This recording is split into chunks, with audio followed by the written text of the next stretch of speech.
prodigious! You're in! So this is what the internet looks like. Actually, might not be too bad. It could work. Dungeon crawls are fun. Yeah, doing the dungeon crawl thing. It's got a wild amount of descriptions in this, and I'm gonna try and present it, but if I feel that it's starting to get tiresome, I'll just fucking drop it and just, you know, free flow it.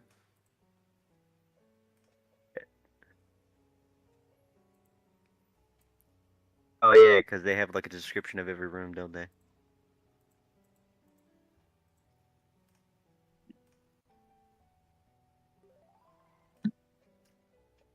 So how does this work? Does like the map change and stuff, or I've never seen this before. Sorry. Don't worry about that. It's shit that I Sometimes. managed. Okay. Okay, so I did miss one because I'm like, where's all the descriptions? Where's all the what's going on in the ruins? I kind of know this. Okay, this is probably one of the chapter I do know about because I've played it as a player a few times. I've not run it, but it'll be fine. Is it the Durst Manor? Hello. Hello, Quebec. Welcome back. Welcome, welcome.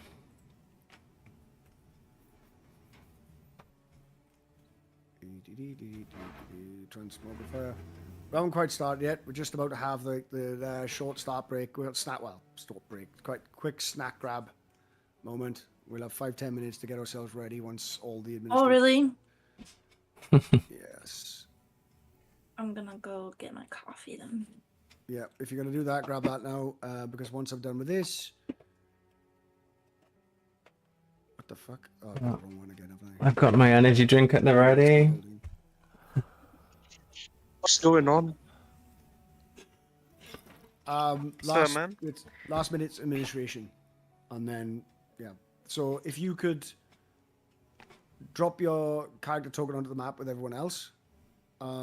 If you got any adjustments to do with the character sheets. I'm on mobile. I'm on mobile right now. I can't. Ah, right. No worries. I'll operate the sheet for you. It's fine. Don't worry about it. How can I drop your character into where? Yeah, you know, you don't try and do it from mobile. Forget about it. I'll do it for you. It's fine. Alright. Yeah, just tell me what your character's doing, and then we'll go from there. You know your character sheet well enough that you can, you know, you won't need to reference it. There is an app, Roll20 app. It's Roll20 characters. So you're able to go through like most of the stuff. It is Vladiers of the House. There we go. That's the one I was needing, right? Okay. I'll try. Hold on. I'll get back to you. Yeah, so you can do that just as a point of reference. It's not very good for rolling because you can roll attacks, but you can't roll damage. So you got to set the sheet up to work well from the app, and it's just a pain in the ass. But just as a sort of reference, you know, for your own reference to remember what your character's features are. So you just basically tell me what your character's doing as I describe the situation. So you're going to be slightly blind as we're going to be playing through this kind of thing here. I could do this theater of the mind. No, I'll do this room by room, but as far as your character's positioning, I'll give you the same sort of leeway as I typically do theater of the mind. This is something I'm confident I can pull off, where we have 3 characters playing on grid and 1 character playing theater of the mind.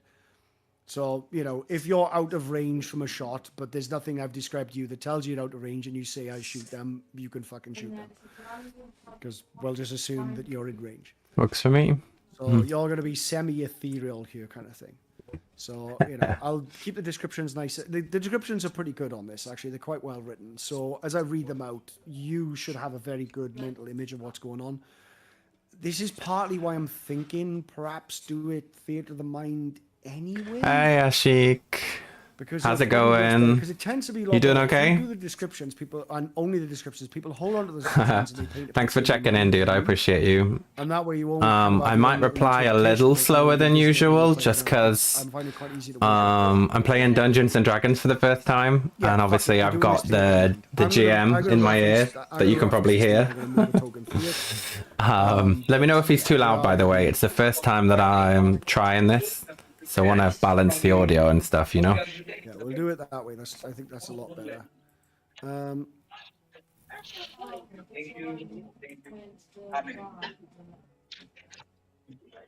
Okay, so I think we're gonna go by take first. So So the beauty of this, I'm going to worry about a plot hook. We can dump it on you. So, let's start yes, right. I'm going to grab myself a first. coffee then, We're and gonna then take we're like going to get started. I think we can go now. Nice. Tapos lalo tayo after makabalik sila. I did.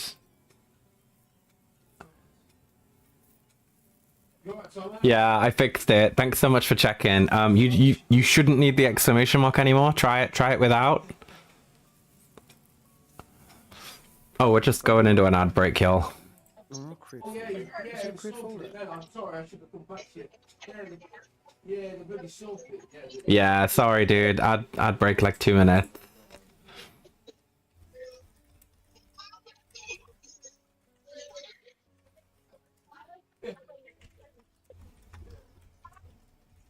Oh, right. Why did they say create folder? That's weird.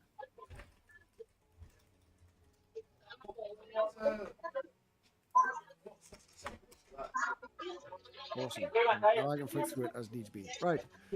That's that. I'm going to make a coffee with you. Sorry.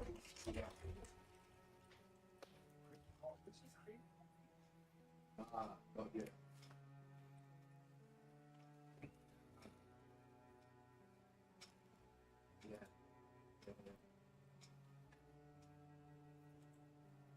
Yeah, that's what we said. It is. Yeah. Oh, we've lost Quebec. Longbow. What? I think we lost Quebec again. He's Alright, Thomas. I know he's on the mobile, he's so still in maybe. public, so- Ah, okay. Fair enough. Yeah, I'm looking forward to this, man. I've never played this online. Pretty excited. Taffy's actually basically built my character for me after a quick conversation of what I wanted him to be, so I'm pretty interested to see how it goes. Hell yeah. Playing online is fun. There's a bit to get used to of like just knowing when to. Oh, my voice today, Christ. Just knowing like when you feel comfortable speaking, it can feel like you're talking over people a lot. Yeah. Just because it's hard to know when somebody's gonna talk because you don't have any visual clues or anything like that. Yeah, that makes sense. But when you get used to it, it's really quite fun. Mm.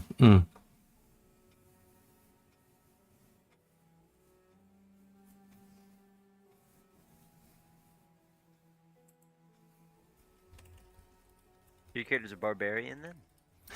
That's it, yeah. Rillo Skywatcher. He's a giant barbarian, about 9 foot tall. Abandoned as a Oh, is he child. Hawaiian? Yeah. Ish. It's not known whether he was abandoned or lost, but separated from his. That's it. He was found as like a child, a little feral, and didn't really know where, who his parents were, that type of thing. He got found by some halflings, raised by them.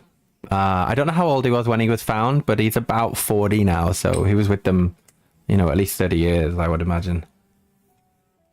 Nice. Yeah.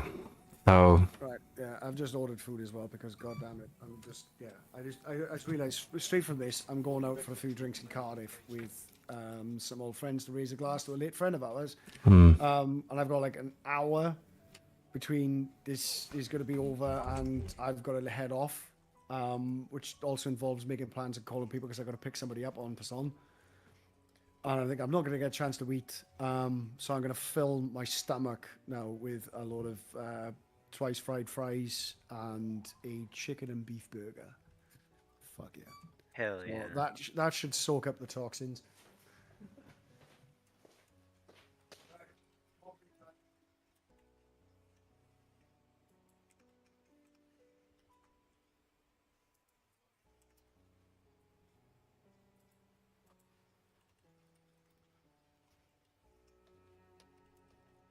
Oh, right, yes, I'm going to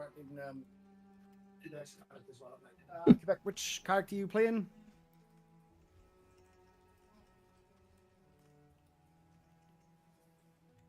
Oh, he's out of here.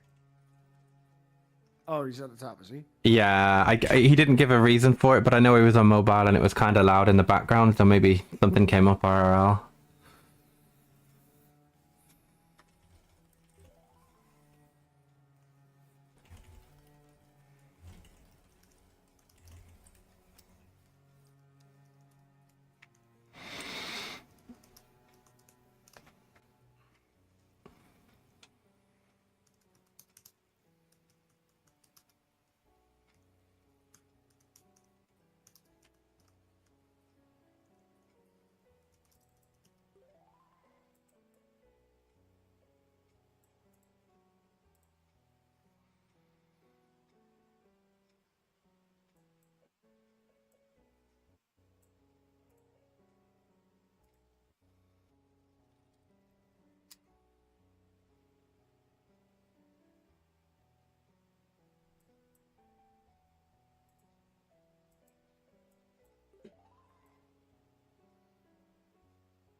Never mind. Right. So yeah, he's out and about. Right. Okay. Cool. We have the three. So the three brand new spanking new characters that have never been subject to the Magenta Flash before. So this is going to be a bit of a shock to all three of these systems. So I'm gonna go down the line. Zach, you know the drill. Aurelio, I've already sort of given you a heads up about this one. Grimclaw, if you're not aware, you will be by the time it gets to your turn. So, what I want is a quick description of the character, because you're going to flash in together, and the only things each other are going to see apart from the immediate vicinity is going to be each other. So I want a quick description of what the other players see. And I also want you to tell me what you were doing at the time. What were you busy doing before the universe decided you were going to be here now? So let's start with Nos. Nos is a very tall, lanky, sort of nasty-looking, pale creature, in black robes and coats and such. He before being flashed here, he was in his domicile.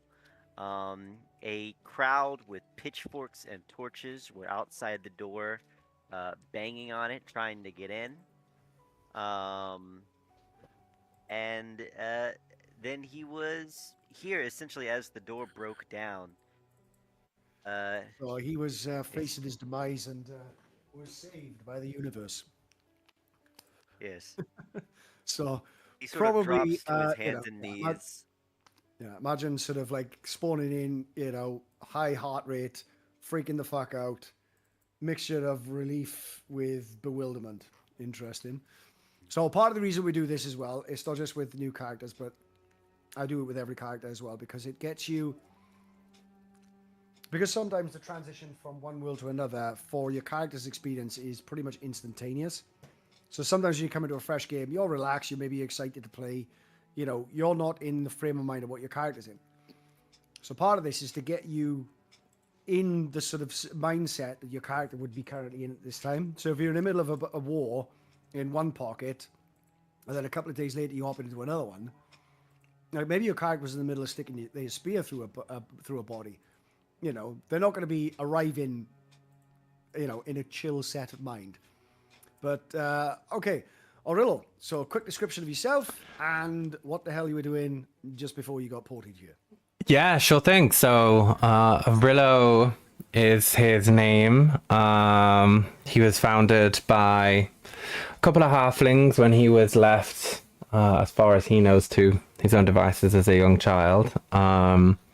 He's about 9 foot tall, grew very quickly, proficient with a bow, so his nickname was Skywatcher. And at the time of being, I guess, ported, he was out hunting for big game. Nothing in particular, but enough to feed the family. Yeah. Hunting for breakfast. Aye, yeah. And then, just see a couple of deer tracks, head on a corner, thump, big flash of magenta, and you get hurled here. Okay, Grimclaw, tell me a little bit about you and what you were doing before you ended up here. You're muted, by the way. Froggy, mute yourself and talk. She He'll be making breakfast. she might still be doing her eggs and toast speed run. Oh no. That was 15 minutes ago, mind you, but oh, she just moved her character in on the map. Unless that was someone else. Ah, okay.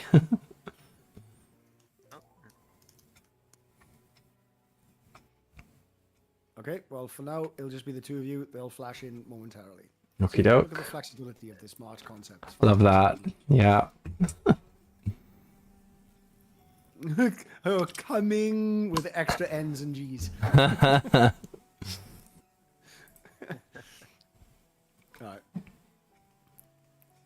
So, freeze flame as you're hurling through the multiverse. So, a couple of things your characters will know. Actually, I'll wait till Grimclaw gets back now.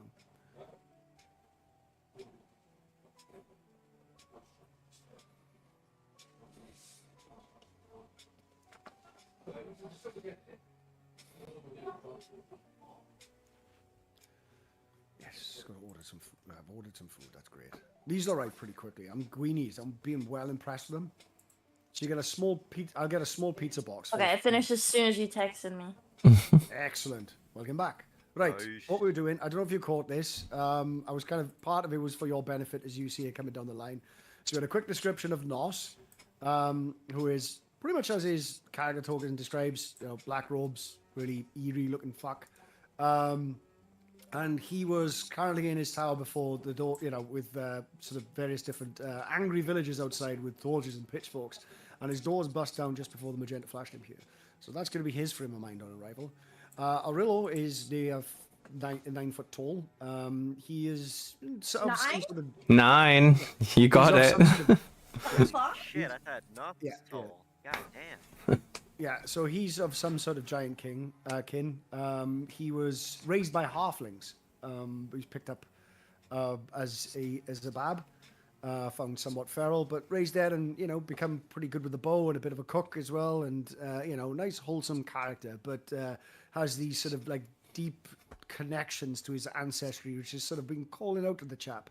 So went venturing off his own, and he was currently hunting for breakfast before the magenta just decided to flash him here. So, Grimclaw, I need a brief description of your character and tell me what they were doing at the time before the universe impositioned on you and decided you're going to be somewhere else now. Grimclaw is like a 3 foot tall little gremlin. As you can see, she has a bunch of bits and bobs Damn. on her. Small race? Huh? Small race? Yeah. Okay, I got you. Keep going. She's a goblin. I didn't think about what was happening when the portal opened, but I assume she left to be an adventurer, and seeing a random sparkly portal, she'd probably go right through it, as that's how she died previously. But Well, it doesn't occur like that. It's more just sort of grabs you. It's not like a portal opened up. It's that Oh, you- really? It was unwilling, yeah. Yeah, it was unwilling, unexpected, very abrupt. The universe doesn't care. She was probably getting in a fight with somebody. Right. Having a bit of a disagreement with someone, Yeah. and suddenly here. How tall was Nos for reference? 6'8". Wow, cool. So we got a 3, a 7, and a 9. This is cool.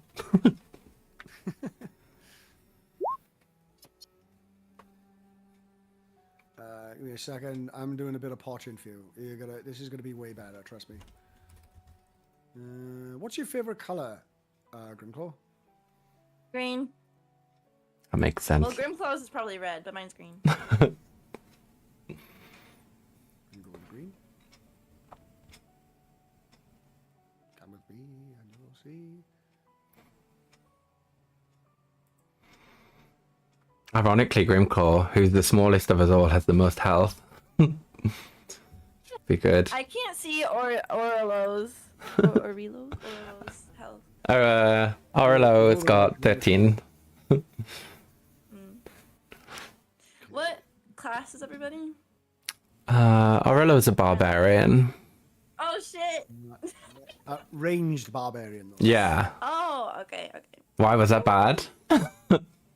No, because I'm also a barbarian. Oh shit. Okay. Yeah, people get funny like that about like doubling down on. Yeah, I'm gonna be more like the tank than the damage dealer. Is the plan? I'm a monk, so we have no support characters. Awesome. All DPS. Well, no, I can do a bit of tanking, but not till level 3. So that's okay. I'm sure there'll be plenty of potions lying around.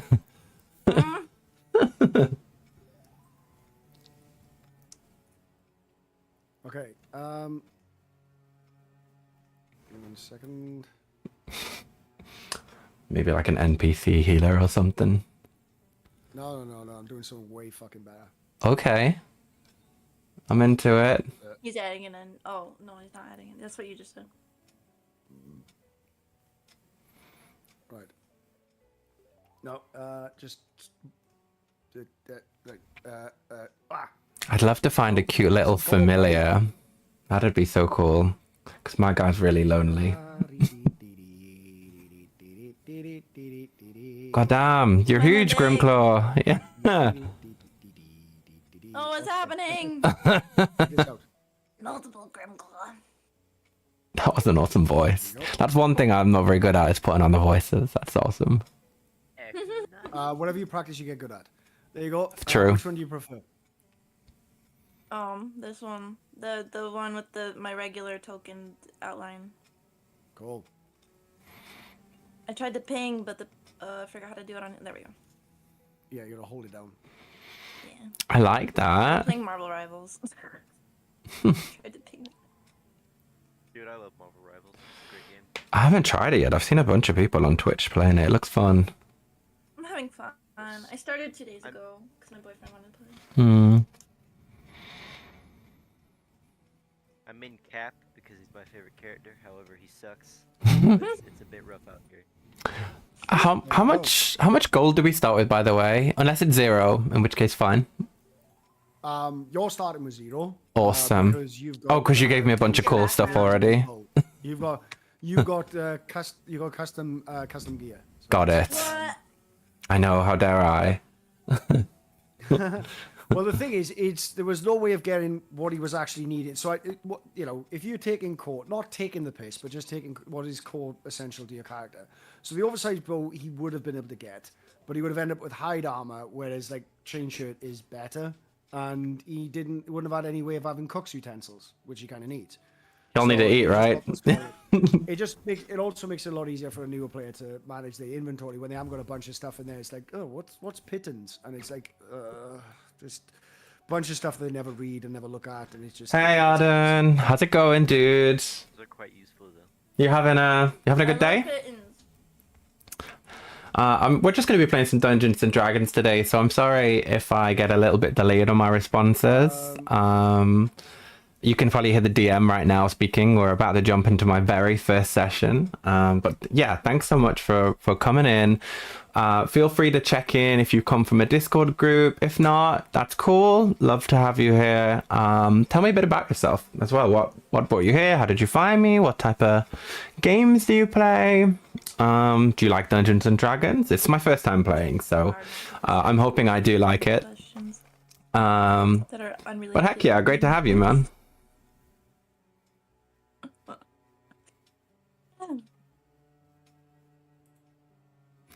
Okay, so this is something I'm super new at, by the way, of course. So how do I know when it's cool to speak as me, the real person, and actually it's, we're in role-playing mode? Basically exactly as you would in a normal social interaction. Okay. Yeah. Don't talk over someone, that kind of bollocks. Fair enough. Okay, sweet. The only real limitations on speech is when it's in combat, because each round of combat is 6 seconds. You've got 6 seconds to speech in combat, but it's a free action to speak. Oh, I'm with you. So I couldn't try and explain something to someone that's going to take more than 6 seconds to get out. Yeah, okay. Yeah, exactly. Yeah. So I can be like, obviously, go kill that talking guy, but that's it. Yeah. Obviously, talking over the table and things like that is perfectly fine. But yeah, Gotcha. that's what we call talking out of character. Talking over the table is, there's Oh, so maybe we just say like table talk or something, and then yeah, okay. But like as far as information to convey from one character to another. So if somebody's playing a battle master and used know their enemy, and it was like, oh, these things are vulnerable to fire damage, he goes, use fire. They're vulnerable to fire. Yeah, you could get that out pretty quickly. Yeah. Fair enough. So anyway, right, yes, magenta of the flash-ins occurs, and you guys end up somewhere completely different. Right, let me get the fucking thing open. Mm-hmm. Death house. Did you say I can't see anyone else's? You're not doing approaching because you're just fucking. So why is my mouse freaking out? Stop freaking out. I can see people's health, but like not their levels and sheets or anything. Is that okay? Do I just need to be able to see my own sheet? Okay. Yeah. Sweet. What the fuck is? My mouse fucked. You know how to roll attacks and damage, right? No, I've never used Roll20. I'm hoping I can just muddle my way through. It's pretty easy. It's all you can see in the middle of your sheet. Your attacks and the damage roll is under the damage type. So if you click like hand axe or whatever, and then roll the damage, and you can also roll damage by clicking hand axe, the purple one that comes up. Oh, I see it. Okay. Well. Fairly easy, and then rage, you just click it, you check it off, and then Oh, it'll it was that. You know that sort of grime that sort of collects up on the pads of your mouse? You know what I mean? Like hard grime. Yeah, it was a chunk of that was on like my lapboard. Yeah, I played on yeah, it was a little bit of that, and it just like it kept getting caught inside because there's no like screen on the on the laser. It's just an hole. When I was putting the mouse down, I kept covering over that, so it was covering the hole, and that's what was fucking my mouse up. I thought the battery was running out. So when I do it all morning, I'll be like, "This is driving up the wall." So when I click my longbow, it comes up with 2 die rolls, and is that because? But okay, how does that work? Okay, quick explanation with that. Sorry. So the cheats are defaulted to always roll advantage. Right. There is advantages to always roll an advantage for the GM's perspective. For instance, when somebody asks the question, oh, what do I know about this place? Now, the reason why we ask what the home plane is because you get advantage on checks to do with your home plane. Oh, I don't know what mine is. Okay. The prime material. Awesome, thanks. The regular. Yeah, so basically, home plane, basically the bog standard one. Mm-hmm. So anything to do with like terra firma, you'll have advantage on that check. So if I ask you for a knowledge check and you roll as normal, and I got to go, you got advantage on this one. What I've effectively done is I've given you meta knowledge to tell you this is your home plane. Gotcha. You see what I mean? Yeah. So it's like even though your character can't act on that information, you know that, and then that kind of creates a separation between what your character knows and what your character doesn't. Sure, that makes sense. What you know versus what your character knows. So yeah, there's that other thing. There's a couple of other things. You're not always going to know if you have advantage or not, and by telling you whether or not you have advantage, or in some cases you may have disadvantage, you may not know about it. I'm going to feed you meta knowledge. So you can only do this with digital dice. The reason being is because there's always easy to determine which dice is which. In this case, we have a left side dice and we have a right side dice. Regular advantage. In normal rolling circumstances, you use the left hand column. With Gotcha. advantage, use the highest, and with disadvantage, use the lowest. Gotcha. Makes perfect sense. Thank you. I have another question. Yes. Okay, so for I can't move. I can. This Grimclaw's being weird. Okay, for regular like flanking advantage, my DM previously made it if you can draw a line between through the thing you're trying to attack, you get advantage. So like I don't think this was advantage because it doesn't draw a line through Orlo. Okay. But like this would be advantage and this would be advantage.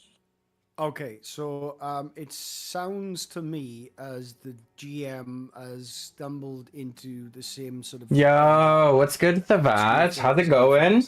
You having a good day? Thanks so much for coming through, dude. Flanking rules. I'm playing some D&D. It's my first time ever doing that. So let me know if, for instance, the GM is talking right now. Let me know if he's too loud so I can mess with my settings. Because it's the first time I'm playing D&D online. It's the first time I'm streaming it too. So hell yeah, let me know about the audio. Because that's something in particular that I want to get right. Oh, you're from Pizza? Awesome, dude! I love pizza. Do me a favor, go to my channel point redemptions and just check in when you get 1 bit. You'll get some bits from following, but you'll also get some bits from just being in the chat talking. So no pressure to follow. You'll get bits anyways.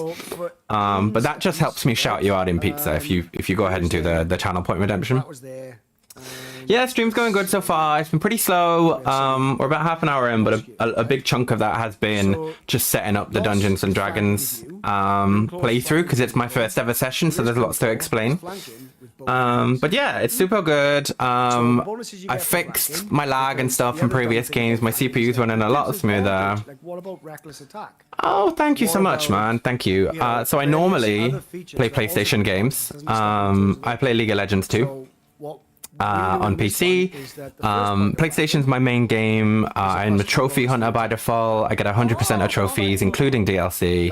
I'm on my 100th game right now. I also like to play D&D, but I normally do it IRL. But we're going to try it online so I can stream it. Yes, it is Naruto talking. That is my AI. I'm glad you like it. I also am a big fan of anime. If you put something in the chat box, you can see above my webcam. It's got like a One Piece overlay for the chat.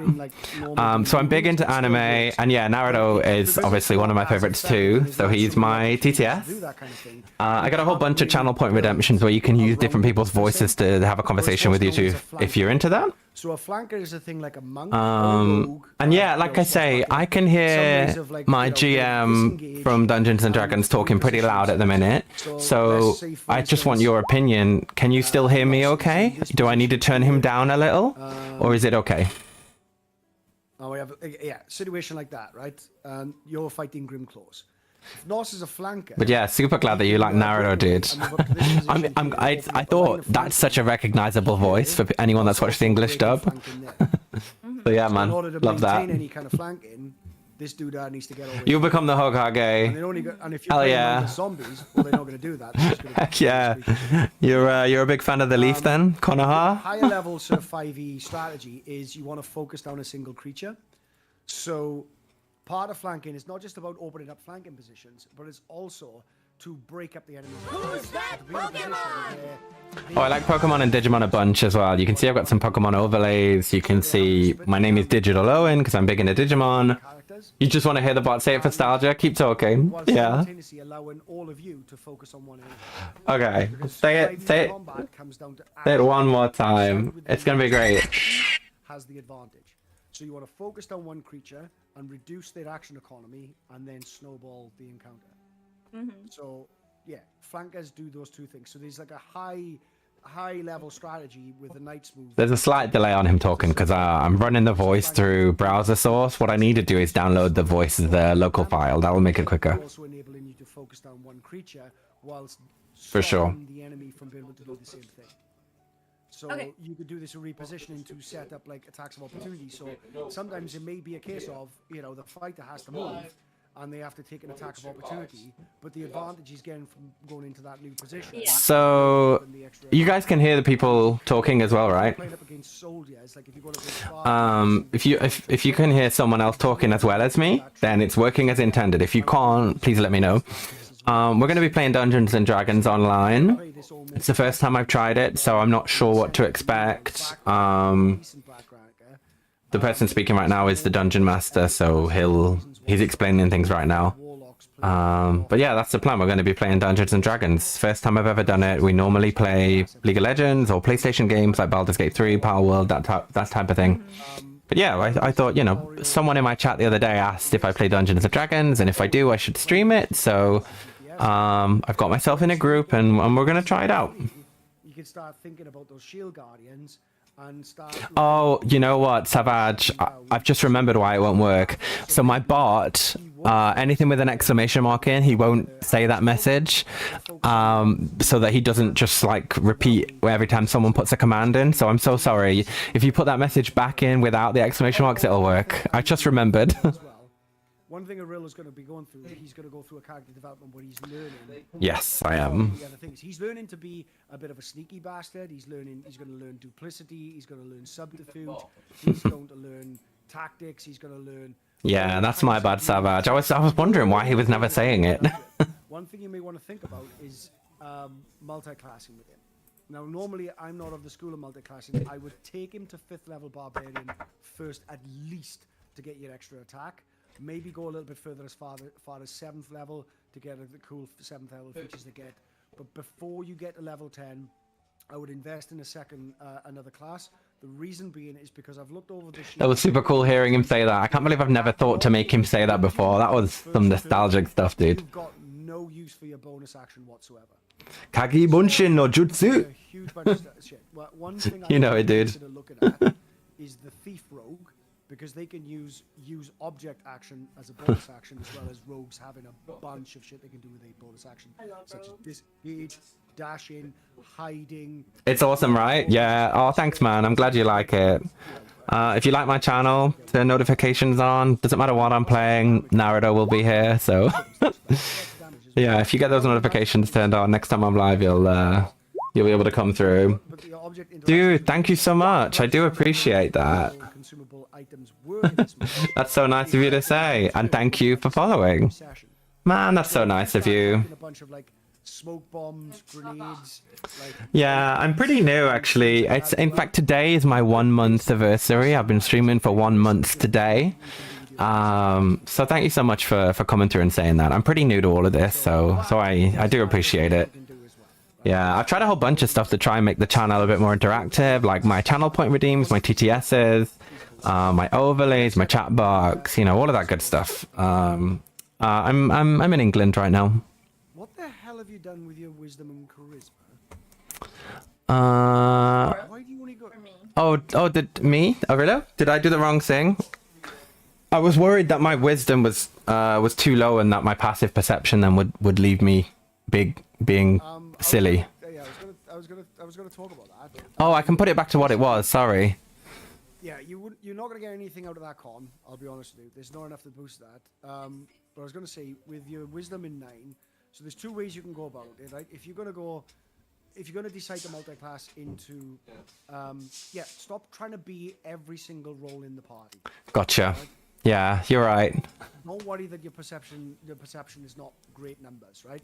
Your perception, even if you had 12 in wisdom, isn't gonna do shit the moment there is a cleric with expertise in perception. Yeah, good point. I'm forgetting I've got teammates. 27, you can't roll 27. Yeah. Whilst they're asleep and you're on watch, Oh, good. they're going to spot the enemy approaching before you are, right? Because they've built a character to do that. Yeah, good point.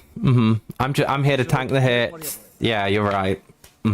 So there's 2 things you can do with this, right? You can leave your wisdom with 9, and then on your 4th level, if you're worried about like your wisdom saves and even your perception stats, you can get the feat resilience. Yeah, I just didn't want to get charmed and then shoot everyone in the back with my bow. What you get from resilience wisdom is that you'll get proficiency in wisdom saves, so make him braver, make him more resilient to taking wisdom hits. It's not going to make you great at wisdom saves. Yeah. But it's going to cover that one little weakness in there, right? That one little chink in your armor. But there's nothing wrong with having chinks in your armor. It makes the character interesting. Flaws is good. Flaws is interesting. I tell you what, side note on this one. So one of my favorite characters in this march is Kitaru, right? By the way, you can go meet him. He's got his own domain, Kitaru's Penance. It's in the Play by Posts channel. But Kitaru, he comes from Acheron. He was built as a Battlemaster fighter. He had no charisma bullshit, right? He had quite low charisma, in fact. But he was trying to be a pacifist. He became disillusioned with war. His connection between gods and wars seemed to the same thing. Wars mean... Why? Give me a second, guys.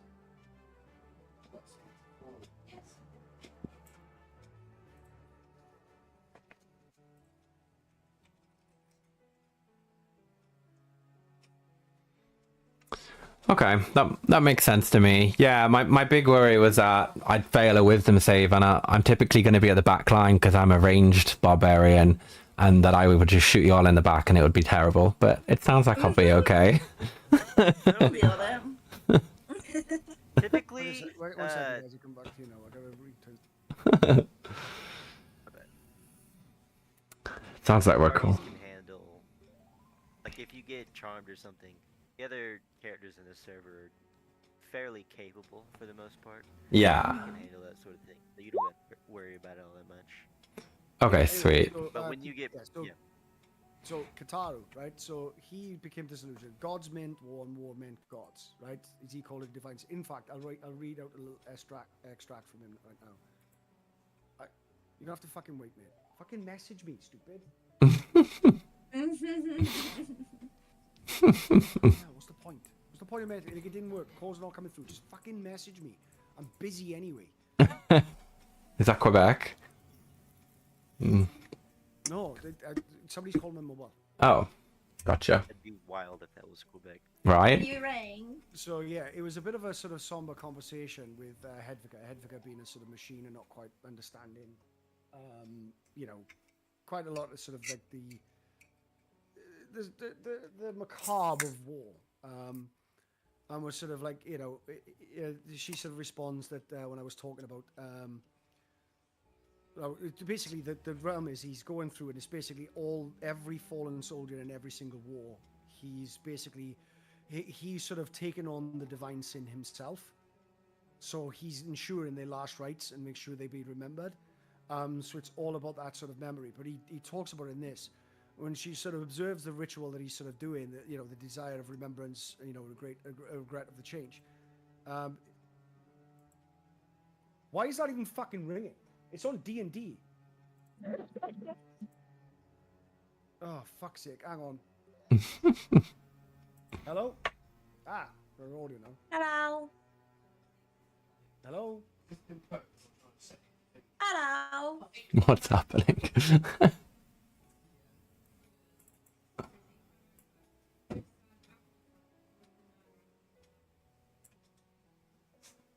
Oh my god. Your traps fit your base budget set. So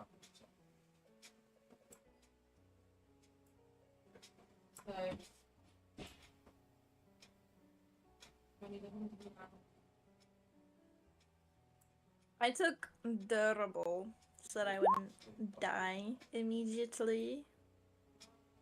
And we also have raging. Well, I'll be honest with you. Well, durable's decent if you want the con increase, so it's actually not bad. Yeah, but it doesn't even, like, my cons at 17 is making me mad. Once I get to level 4, I'll take API. So Hey, that Ford. I'm just gonna add +1, +1, +1. How's it going? How's it going, Ford? 17, my strength 17. Yeah, I play a whole bunch of stuff, Arden. Mostly PlayStation games. I'm playing Baldur's Gate 3 at the minute. I also play League of Legends. If you check on my About Me page, you'll see that I'm playing my 100th game on PlayStation. I've got a whole bunch of clips as well for League of Legends that I play. We're playing Dungeons and Dragons at the minute, but honestly, this is just session 0, so we're just starting up, so there isn't a lot of action right now. We're just talking through You're so right. settings, how it's going to go, all that good stuff. Yeah, I got it confused. Ford, oh, it's going well. That's great, dude. First time chatter, welcome. How did you find me? If you found me through Discord, you can go ahead and go to my channel, Point Redemptions, and for just 1 bit, not a real bit, my virtual currency, you can go ahead and check in, just so I remember to give you a shout out in one of the Discord groups if you came from one of them. But yeah, glad it's going well. Tell me about yourself. What do you do? What are you into? What do you play? Are you a streamer or no? Yeah, let me know where your head's at. Valheim. I do not know what that is. Oh, okay. I also don't. Is that Assassin's Creed? Oh no. Okay. It's a survival game. Oh, okay, never mind. Yeah. So I was having a call. I was having a call from the delivery guy to deliver my bloody food, and Start at the beginning, man. What do you like to do? Where are you from? Do you play? Do you stream? Back in the Middle Ages? Talk to me through the whole family tree, Ford. Yeah. Give me that full history. Why? We got time. Obviously, priority of this device has been taken. That's funny. That's funny. When I was just a wee boy, back in the 1600s. Disconnected the Bluetooth, went to call it back, and it was still trying to connect to a Bluetooth device with the Bluetooth off. Like, I honestly, smart technology can fuck off. I like things far more mechanical. I'm an engineer, so it's like I will manually switch. You've got a whole backstory, dude. You'd be pretty good at D&D. Understand why isn't the DVD working when the DVD isn't connected to the TV? Hiding until around 1973 till he popped out. Benefits of Bluetooth connecting to more than one device for headphones. I can't imagine. Yeah, I know. I figured. We should play.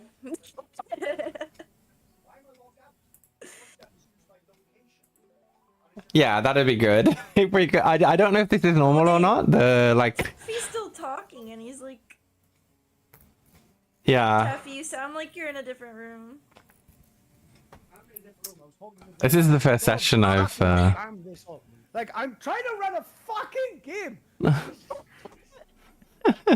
Last day trip, I'm gonna fucking finish this point. Currently in Germany, sometimes in South Africa. Oh, nice. I've never been to Germany. I was in South Africa a couple of years ago, though. I was at KwaZulu-Natal. Legend down there. What that means is Stream all kinds of things. Sometimes some horror stuff. Awesome, dude. Well, yeah, you know. Make sure you check in so I can give you a shout out if you're a streamer in any of the Discord groups, you know, Pizza, Bullet, etc. And, you know, put notifications on if you like the type of things you're hearing and seeing. This isn't the most entertaining stream right now, I'm aware, because we're just starting up for D&D. But yeah, if you check out my About Me page, there's a whole bunch of stuff. You can see what type of stuff I normally stream. A little more high tempo than this. But I'm trying this out because someone suggested that I do that. So we're trying it out, but heck yeah, I can check your stream out too, and I'm sure we'll have some fun. Right. Anyway, back to this. So yeah, where the hell were we on this one? Fucking hell. Right. Yeah. Oh hey, thanks so much for the follow, man. I don't know if you have to follow to turn notifications on. I'm not sure, but either way, thank you so much. I appreciate it. It does help. I think I'm on like 80 something now. You might have even been the 85th follower there. Something close to that. I think I hit 80 yesterday, so I think we're around that number. It means a lot. I appreciate it. We're not far from 100. Today's my 1 month anniversary.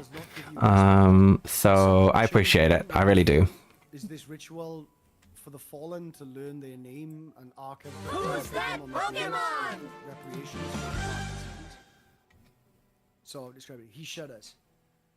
I don't think I'd have much fondness for a man who finds respite in war. He pauses pensively for a moment. War is a divine sin.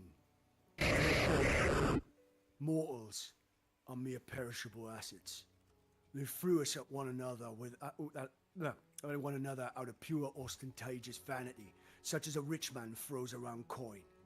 They never cared to know us, because we were nothing to them. A mortal's life is fleeting, but sometimes they create something that lasts eternity, immortalized in memory and legend. Look at them all. Lost too young and discarded like trash. What else could they have been were they not soulless? What great things never come to be? What great works of poetry unwritten? Music never to be heard? What great discovery left unfound, now lost and left to be forgotten? Well, I will ensure that these people will never be forgotten. The divine sin never forgiven. And that's Kataro's mindset with it all. So, following that, as he's on his sort of journey, he's trying to find a peaceful resolution to something, but his charisma saves are failing all the time because he can't find the right words. And it's that sort of tragedy and that sort of struggle. by the time you reach like level 17, when what was it, level 16 or whatever, when I was able to sort of get some sort of expertise on him, he was getting a decent modifier. And I managed to get a battle maneuver that gave me a sort of boost to the sort of persuasion that he eventually did find his voice and become a really good emissary of peace. But it was that journey to get there is what made the character interesting. So don't be afraid of any flaws in your character, because especially if it's something your character wants to be good at. That makes them interesting. There's nothing, compare the two scenes, right? Where there's a Paul Cullis that's come down and the party are drowning, and you've got somebody on the lever trying to pull it. What is more tragic? What is more interesting as a story? Is the big bulky barbarian who's pulling with rage and pulling and pulling and pulling, or is it the little goblin that has no muscles that's pulling on that thing, desperately trying to help their party, but they're just not strong enough? Don't be afraid of your character flaws. It makes for excellent story.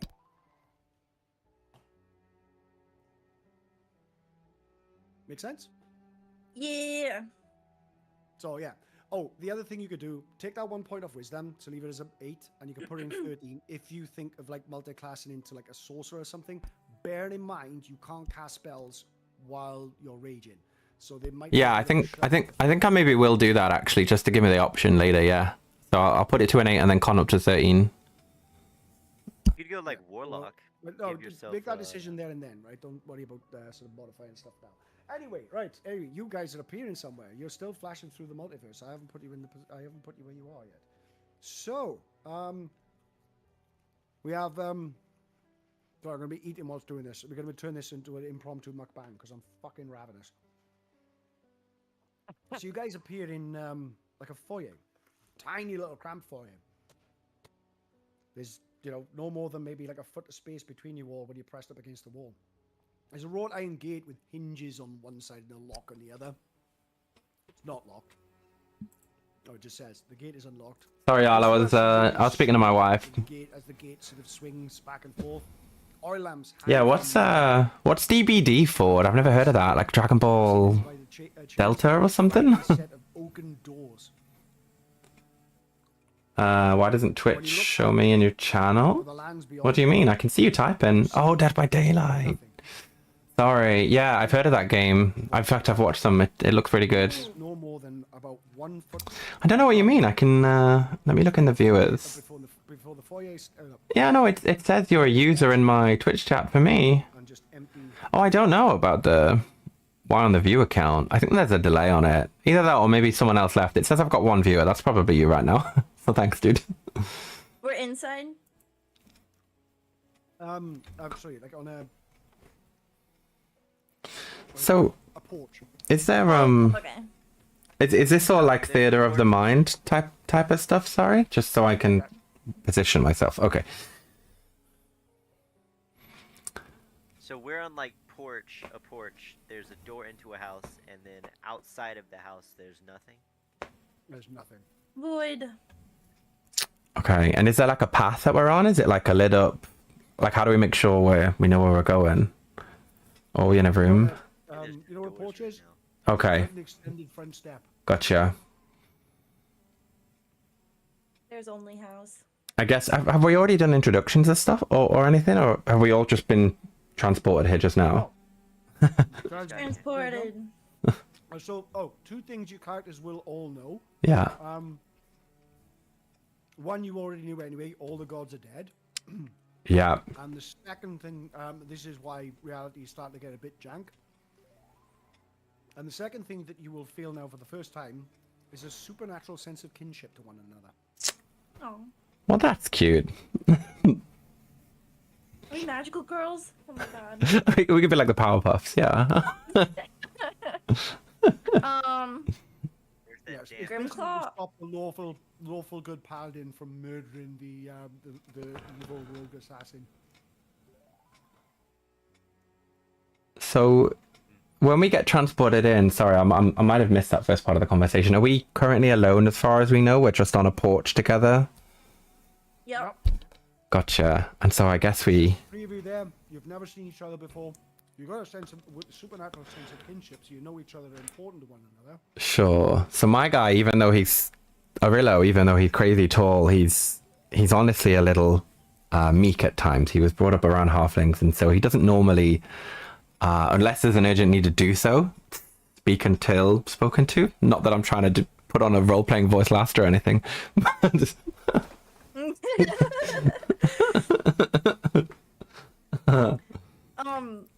Grimclaw probably looks around and then immediately goes to knock on the door to see what's happening.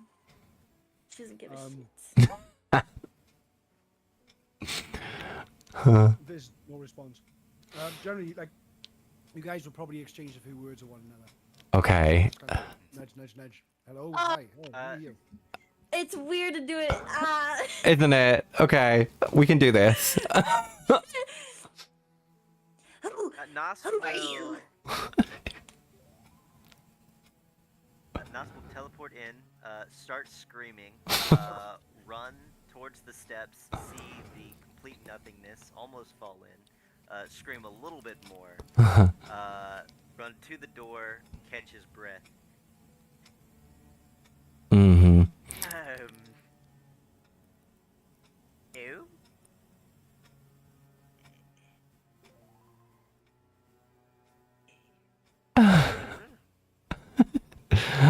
Cryptic. I guess Arillo, having been transported in, presumably this place has got high ceilings, if any.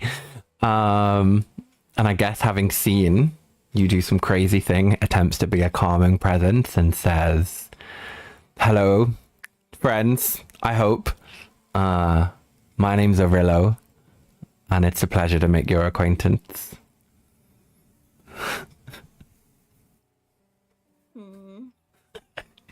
An audible.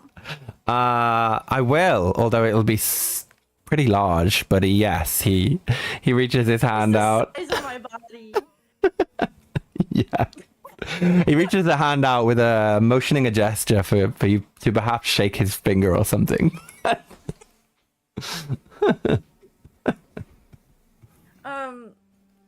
Grimclaw has what does she have? What weapon does she have? She has a battle axe in one hand.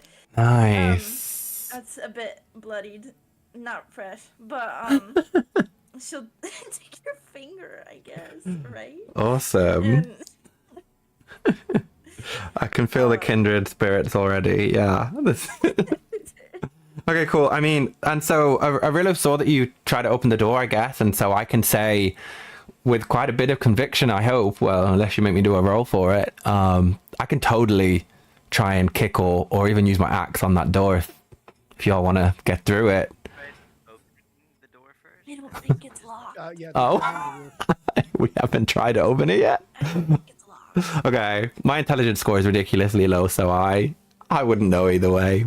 As you go to axe the door that Nas is leaning against, he goes, and sort of ducks to the side. Okay, so... Who is strange man? It's one of those sort of things. It's like, I'm going to open the door. What about the guard? What about him? So I just to clarify then, did you say you were going to open the door, Nos, or were we going with my axe thing? Oh, it won't open. Okay. It will open. It's open. He opened it. Oh, good job. Good job. And I can't remember. Do I know if your name is Nos yet or not? I think you just said hello, people, right? No.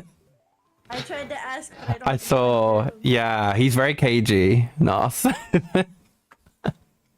Who is strange pale man? Grimclaw's looking in. Is that me? Yeah. Yes. Okay. Accurate assessment, but I'm still offended. Accurate, but ouch. Sounds like his name's Offended. Welcome, Offended. My turn for a question. Do you beings possess blood? I saw some on the Goblin's axe. All possess blood? Okay. Alright. I don't feel like consuming the two of you. So this is strange. Oh, right this way then. And he holds the door open. I found myself with some curious allies. A wide hall runs the width of the house, with a black marble fireplace at one end, and a sweeping red marble staircase at the other. Mounted on the wall above the fireplace is a longsword, with a windmill cameo worked into the hilt. The wood panel walls are ornately sculpted with images of vines, flowers, nymphs, and satyrs. Excuse me. Ew. I typically use a bow, friends. Fizzy pop, so. Did we notice anything when we examined the hilt? Did you say there was like nymphs and satyrs on there? No. The wooden panel's got like vines and flowers and nymphs. Okay. The sword has just got a windmill cameo. I'm guessing. I don't know where a cameo is in context of a sword. Can we articulate what like what the panel might do, or if there's anything, you know, like if we just pick the sword up, do we think that's going to cause an issue? Not really. It's just, you know, panel walls, decorative paneling, flavor text. Okay. Is this Hillman's house? This is my house? She nods. No? So we don't know. Is it then? You're asking the wrong person. It's not my house either, so maybe This it's. sword is about to be mine, and Nas will go to draw the sword. No! What? It's shiny. That was out of character. I want to do Grimclaw voice. Oh, I see.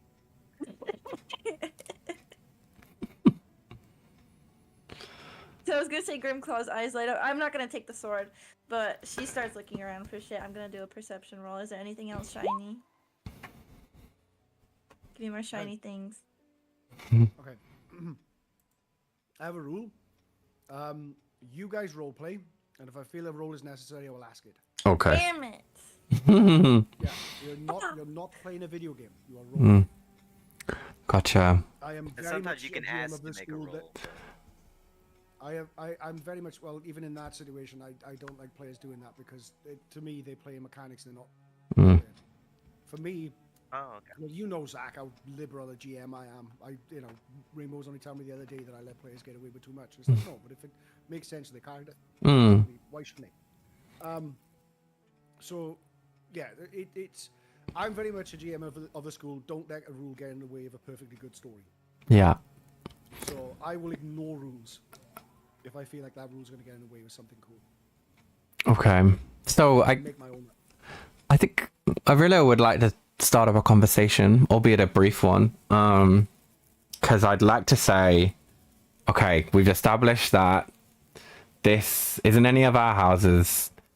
I'm not sure why I'm here, but I'd like to explore. But before that, I'd really like to know your names because we may well have to fight.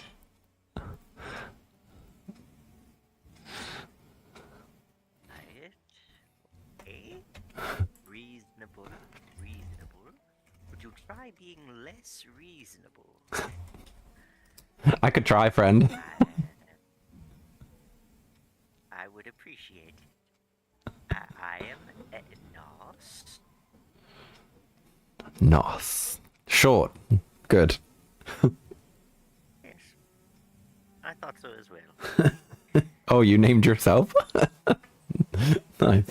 Who doesn't? What? I'm Arillo Skywatcher. You'll see why if I have to use my bow.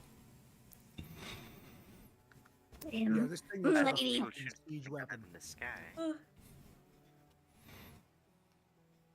Oh, does the short sword come out without issue, by the way? Oh, you grabbing the sword? Yeah, I can unhook it from the top. Sick. And you hear a click. No, you don't hear a click. Just comes off.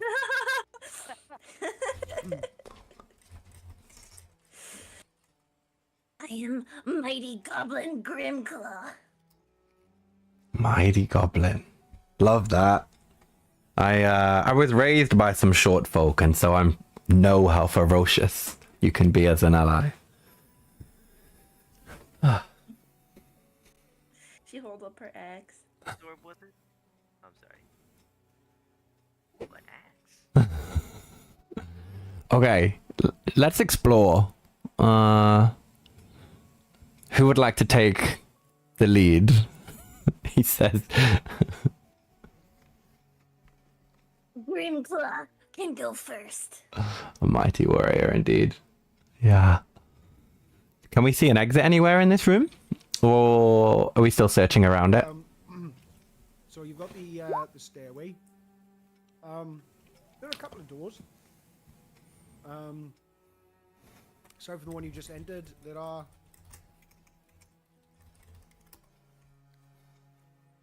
I gotta work this out now because you've got 2 doors leading to the same fucking room and I don't know why. Reasons, I suppose. Well, they usually do that in dungeons. Yeah. Yeah. This is nonsense. There are...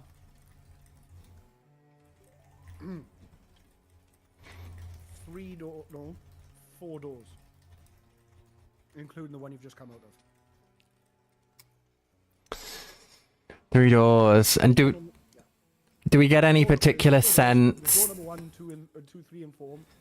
1 is the one you just came from, and there's also a stairway going upstairs. Do we get any sense from where we are as to which of those doors? I guess I'm not asking if we get good vibes because I guess that's ridiculous. But can we tell, like, does any of them lead outside? Is there a draft? Is there a light? Anything like that? So I've almost finished my chips. So one of the doors, very obvious, comes back on itself to sort of lead to some sort of front room. The other ones you're not going to have a sense. It's just all you know, it leads deeper into the house, or at least to the other side of the house, depending on the side of the size of the house. And you've got the stairway going upstairs.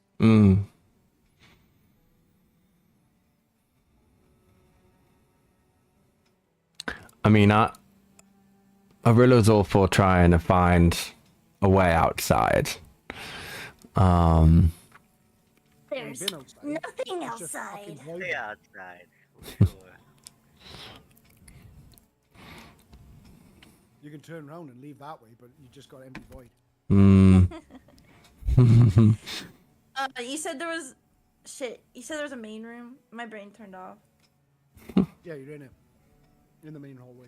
Oh. Gotcha. Am I hallucinating? Grimclaw goes to the... Is there a door on the left? The fireplace is on the left. You got the stairway. Fireplace is on the left. Yeah, fireplace is on the left. There's a stairway on your right. And just before the stairway, there's a door on the right, adjacent to the door you've just come out of, that leads into some sort of front room. Oh, okay. That's what I heard. Okay. Yeah. She goes up to it and listens. Is there any? Yeah. Nothing. Okay. She opens the door. The Den of Wolves, this is referred to as it. No, there's no wolves in it. There's an oak-paneled room. Looks like everything's oak-paneled, I'm guessing. Looks like a hunter's den. Mounted above the fireplace is a stag's head, and positioned around the outskirts of the room are 3 stuffed wolves. 2 padded chairs draped in animal furs face a hearth, with an oak table between them supporting a cask of wine. 2 carved wooden goblets, a pipe rack, a candelabrum, a chandelier hangs above a cloth-covered table, surrounded by 4 chairs. Jesus Christ, too much furniture in here. 2 cabinets stand against the walls. The east cabinet sports a lock. Like, why are you telling me this? I'm not going to read this out to the party. Give me just shit that I can read to the party. Alright. Never mind about that. Yeah, you got what looks like 4 chairs around the table, 2 waiting backs facing a hearth with a table between them. and a whole bunch of hunting paraphernalia about the place. Stag legs and stuffed wolves and whatnot. Okay, sounds like. What color is the wine? Just for added eeriness, the fireplace is lit. As is all of the torches and the candles about the place. Perhaps someone was expecting us. But there's a fourth chair, eerily.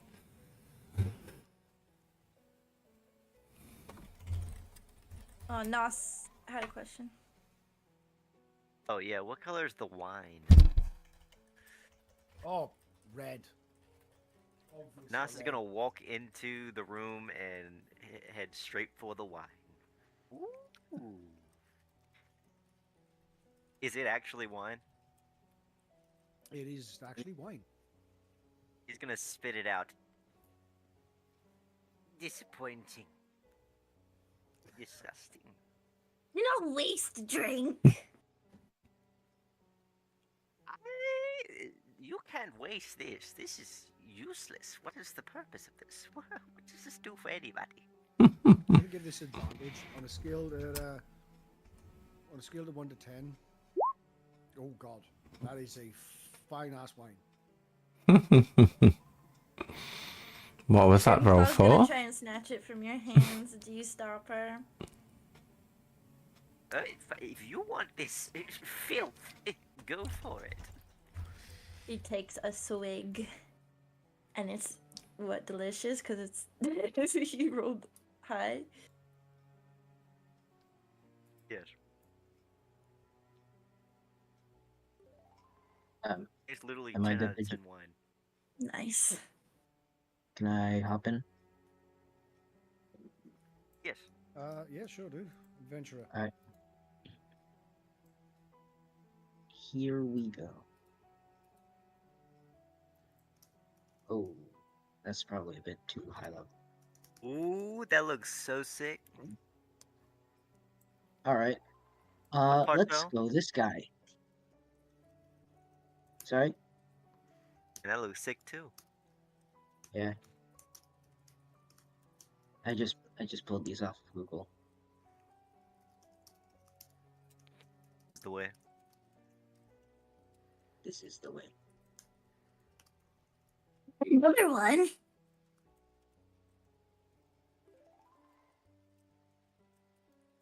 Yeah. So I zoom my flash in Mm-hmm. and what? So So you'll be presented with, you'll probably sort of like appear in the room. You see a goblin. The room, first of it all, is what looks like some sort of huntsman's room, like a gentleman huntsman's room. There's a stag head on the wall. There's a couple of stuffed wolves about, some sort of like leather wingback furniture, and a cask of nice sort of wine, and also like a tobacco box and pipes and stuff. And you see a goblin in the middle of this, just like lapping up this wine. Like it's the most delicious wine that she've ever had. In this room as well, there's somebody that actually fits the setting quite well. It's basically Nosferatu. About 6'8", black robes, bald, very unnerving looking. And there's also the most wholesome looking man you've ever seen that is 9 foot tall with a longbow that looks like a fucking siege weapon. Does Orlo have to like duck in here because he's so fucking tall? Yeah, you said there was a chandelier, right? Yeah. Yeah, you gotta duck. You definitely have to duck around the chandelier. Okay. I would say it's grand enough, so it's not too much of a bastard. You gotta stoop, but it's the closest you've ever been. It's the closest you've ever been to a ceiling without. No worries. Orlo does 2,000 squats every morning. He's used to this. That's cool. Okay, so we're in a strange room. Who is newcomer? you see this like this tall like fucking torturer has like a fucking meat hook in one hand and like a sword in the other. He's like his face is splattered with blood, and he like stands up, and he looks around. He says, "Where did they go?"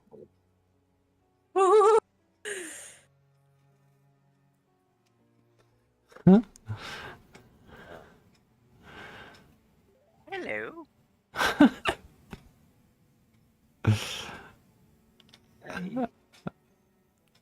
For some reason, I don't feel like killing you.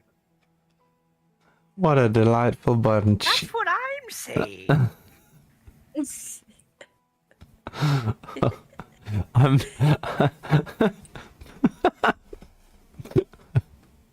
Arillo is definitely not on guard or anything.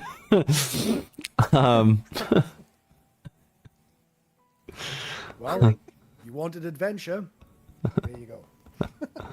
Hi. So I guess we haven't got like a sense of direction, right? We're just room to room at the moment. None of us know why we're here. So the general sort of vibe when it comes to a new area is just explore. Yeah. Like if a GM has got a predetermined idea of where you're going or got some vague ideas, it's generally not good to build a like linear story where you've got this is what you do next, followed by that, because that's not role playing. That's probably you should have coded a video game. So the first thing you want to do is just explore, find your bearings, figure stuff out, beat any NPCs, you know, and then make a decision on what you're going to do. Makes sense. Think it very sandboxy.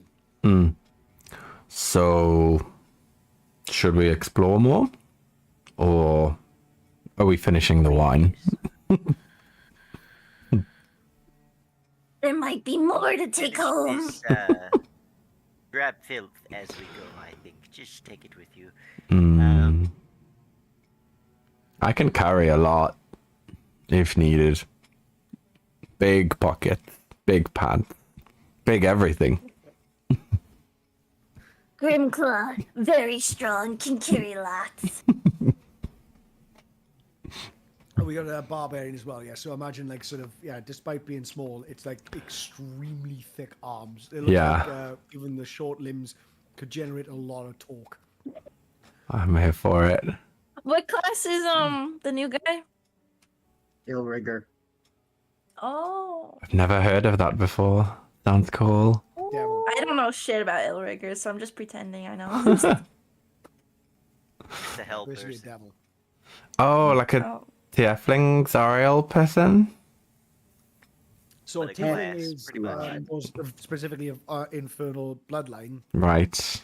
and Illrigger as a class is like you are actually a devil. So not all. Oh, devils are shoot. like, you know, your typical sort of archetype sort of features. There are other races that have been ascended to devilhood. So basically, an Illrigger is devilhood. So you play an orc Illrigger. You could be a human. God. This is going to be such an interesting party composition because I think I'm neutral good. I don't know what y'all are, but it's going to be some interesting. You don't want to know my alignment. No, I don't. I'm getting that sense. Yeah. Grimclaw, I'd say is neutral. She's she's true neutral. Happy to be here. Yeah. Okay. Let's venture forth then. Does the new fellow want to take point? You are so large. I don't know why you are insisting that someone else take point. I feel like You see that he like his main weapon is a bow. I watch over from the back. I cover the rear and Size doesn't you are the matter. largest backline. yeah. Is there another Not door in very this room or no? convincing from Oh, I'm sorry. Oh no, you're fine. Oh yeah, so this bow is probably about like 7 or 8 foot in length. Yeah, it's a big boy. Like I said, it's a fucking siege weapon, 240-pound draw weight. What the hell? I could probably shoot you, Gribclaw, through. Like I could, like yeah, you could be my ammo. One more thing, Owen. One more thing is that all weapons in the new 2024 now have masteries. The oversized longbow doesn't. Oh, okay. So it makes sense that you could give one. So you could either go with the default longbow, which is slow, so reduce their movement speed by 10. But I think what would be quite interesting for such a big bow is that there's a knockback as well. So when you hit them, you can choose to knock back. What does that do? Just move them back like 10 feet, or knock them prone, or what? No, you can't. It doesn't knock them prone. Ah, it just moves them back. Okay. Yeah, By knocks them 5 back. feet, You I can put 'em reckon. out- you can knock them out of position. Gotcha. And keep them away from you, and maybe away from your party. All right, that's good to know. I haven't gotten that written down anywhere, but that's I'll remember that. That's good to know. And is that something I can turn on and off, or is it always on? Oh, no, there is a You could topple. choose not to use them. Gotcha. Yeah, it is a topple. You could go for a topple. Yeah, so there is a topple. So push is you knock a creature 10 feet away from you, Yeah. and topple is you knock them prone. Oh, okay. Well, I mean, I'm always going to be so far away from them that topple might be more appropriate. Yeah, but the problem is with knocking them prone with the range weapon is that you got disadvantage on attacks against prone creatures at the range. Oh, well, that's not good. However, all the people in melee have advantage, so if you topple someone who's like trying to kill the party tank, then the tank can then truly curb stomp them. Yep. I guess I could just change. If I topple them, I can then just hit someone else after, right? Because does my Path of the Ancestrals only work on one person at a time, or is it anyone I hit? It's Oh, the are you first creature you Ancestral hit on Guardian? each of your turns. Oh, right. So I'd have to renew it each turn, and then I'd be giving myself disadvantage if I want to keep that on the big bad. Okay. Yeah, you're not forced to. It's well, in masteries you don't have to use the mastery every time. But it's Oh, just, okay. So, all right. So, like I said, you reduce their speed by 10 feet. Mm. So if you got so that's useful if you got something engaging that you can keep them out for the fight for longer, because you reduce their speed by 10 foot, so they can no longer move 30 feet; they move 20 feet. Yeah. If they're 25 feet away from engagement, it means they're going to use a dash action, i.e., waste their action in order to get into the fray. Mm. Either way, you can eliminate the turn. These are only minor things. I thought the push was interesting because it kind of emphasized how big and powerful this bow is when you can knock them back 10 Well, feet. that's true. Let's go with push then, because I guess that could still, even in combat, that could prompt opportunity attacks if I forcibly move them, right? Like getting flanked, you It can wouldn't fucking prompt knock the flank opportunity, away. but No. 'Cause Oh, it wouldn't? So, like for instance, Grimclaw's having a spot to bother. You go first, then Grimclaw goes, then the enemy goes. You could strike him, knock him 10 feet back, and then Grimclaw can get out of there. Oh, gotcha. So it stops them if we need to withdraw. Me pushing someone back is useful because they're no longer in combat. Yeah. Ah, I think I'll go with that then. It fits the kind of tank protector type role a bit better, actually. Yeah, you could start to think. You remember I said about flankers? Yeah. They can like change it. So you could think about that. You could, like, say for instance, I don't know, like Grimclaws. They were, I don't know, sort of moving. Like, yeah, you got Grimclaw there. Narcissus sort of fighting there.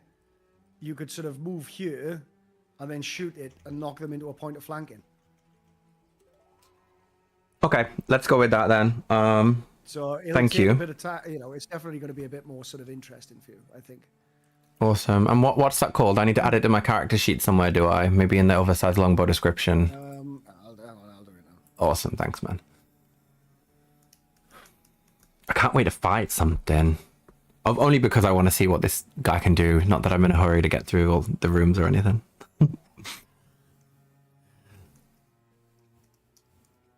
Okay, so we've got a new guy. Did we get his name? I can't remember. No. What's your name, friend? I'm Arillo. Oh, Arillo. I am Ratsul. Knee Snapper. The meat snapper. Maybe I'll just knee snapper. How do you feel about a nickname? Maybe Snap? It seems a little long. Yeah, Aurelio's like a super wholesome guy, and he's like, "That's interesting. How do you feel about Sam? Yeah. Sam's a nice name." Come along on a journey, friends. Yeah. I'll try and remember that. Thul is fine. Truxel. Okay. I'm just gonna go back to my corner at the rear now. God damn. Do you need a drink? Maybe. Are the bottles big? Are the bottles big enough? Did we do a like a check on the? Is the wine okay? Have I seen y'all more inebriated? Be more inebriated than you should be? Or Depends on. What I drink most of it. You drink? Could you give me a constitutional saving throw, Yeah. please? She tugged that shit. You are way too small to drink Jesus. that. You are not way too small to all right, drink that much. Okay, she's a professional. You're tipsy, but you're not inhibited. Okay. Hell yeah, I'll take a swig then. If Grimclaw can take a swig, I can. My need for validation socially is winning. Con save incoming. Yeah. I drink the wine as bottle well. is like the size of like. I'm like 9 foot, right? This has got to be. God. Yeah, it's don't like even you know. could probably get that down without too much bother. It's just Grimclaw. She's could gonna eat drink the half of it. That's bottle. like, yeah, it's Grimclaw's full of wine right now. It's a Yeah. very definite sort of like. He's got like a pot belly of wine. convection. Yeah, it's like it's got a convex gut at the moment now. It's just full of wine. Awesome. That's just what you want from your DPS. Okay. Yes, the wine's I like- fine. The tobacco is again. Let's do this one. Oh my god! Yeah, this is top tier tobacco as well. Damn. The halflings used to love tobacco where I was at, but I could never stand this stuff, unfortunately. Makes you go pale and woozy. Yeah. You do not want me to fall in, you guys. So.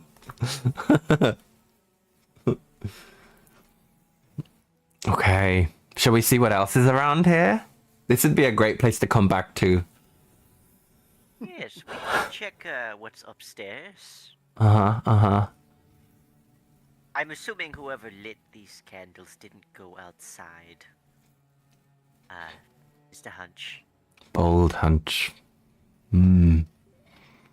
Okay, let's explore upstairs then. I guess I'll continue crouching. Take point, I suppose. Since There's the, by the way, biggest there is. people don't want to. Sorry, I was going to say there is sort of like hunting paraphernalia about the place as well. I'm not sure, Arden. Probably another 45 minutes, something like that. Not too long. This is only session 0. I think we said we run it till about half By the 4, way, so what was that, not too long today. Put it as a short. This is the first time I've played D&D, so I'm really not sure how it's supposed to go. This feels a little slower than I was expecting, but it's pretty fun. We're just learning about how the GM runs things, learning about each other. So yeah, not too much longer, but 30, 45 minutes, maybe an hour max. Thanks for sticking around though, man. I appreciate it. And remember to check in if you haven't already. Word. So I can shout you out.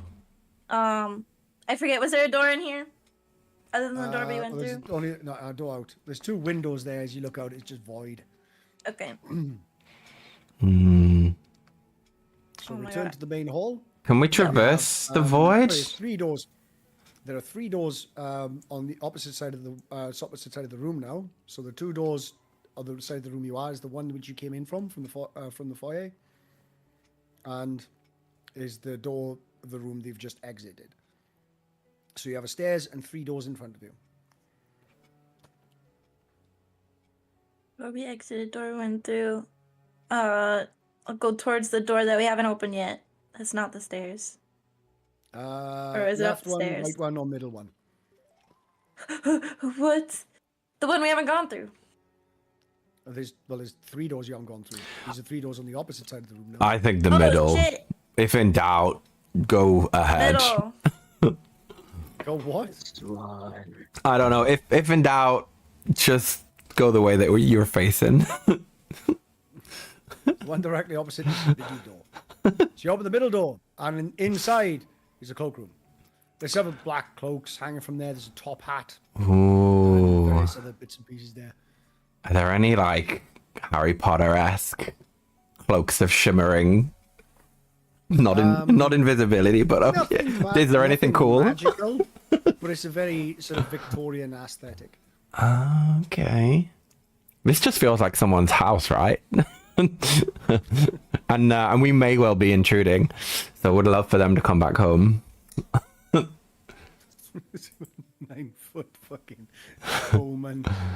Yeah, dude, he's gonna like if this is the hunter's house and he sees a 9-foot guy with an 8-foot bow, he's gonna think he's on the menu. Yeah.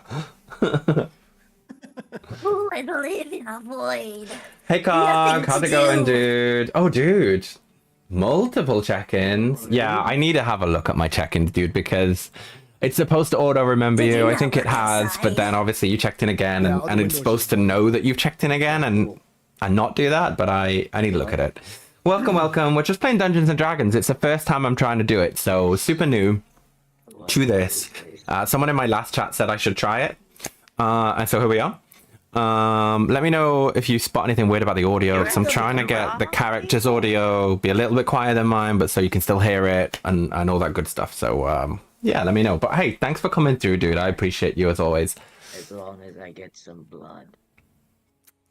Love it, love it, love it. And thanks for remembering to check in. We are kindred spirits. Maybe.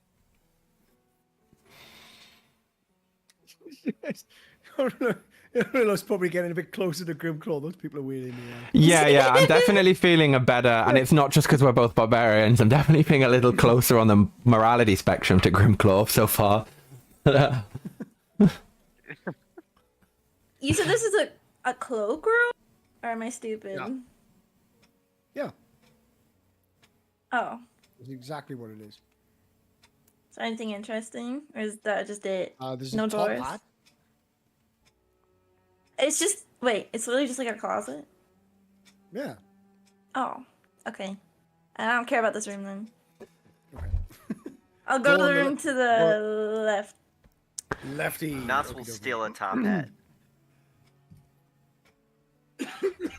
He's got stickier fingers than Grimclaw somehow. No worries, Cog. Thanks, dude. Appreciate the alcohol emotes there, Ford. Love that, love that. Yeah, let me know what you think about this, because I've never played D&D before, and so it's pretty weird, like having a game going on in my mind. I was hoping there'd be like more features on the screen for y'all to see. I think there will be in time, probably because it's just session 0 that it's, you know, not a lot going on. But let me know what you think. Let me know what you think. Surrounded by 8 high back chairs with sculpted armrests and cushioned seats. A crystal chandelier hangs above the table, which is covered with resplendent silverware and I'm guessing it means the table, not the chandelier. Resplendent silverware and crystalware, polished to dazzling shine. Mounted above the marble fireplace is a mahogany framed painting of an alpine vale. Yes, obviously wood paneled wall paneling is carved with elegant images of deer among the trees. Okie dokie, yes. Looky.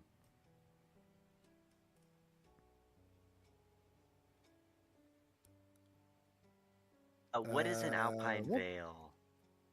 I think it just means like a tree a vale line. with alpine trees. Yeah. Oh, okay.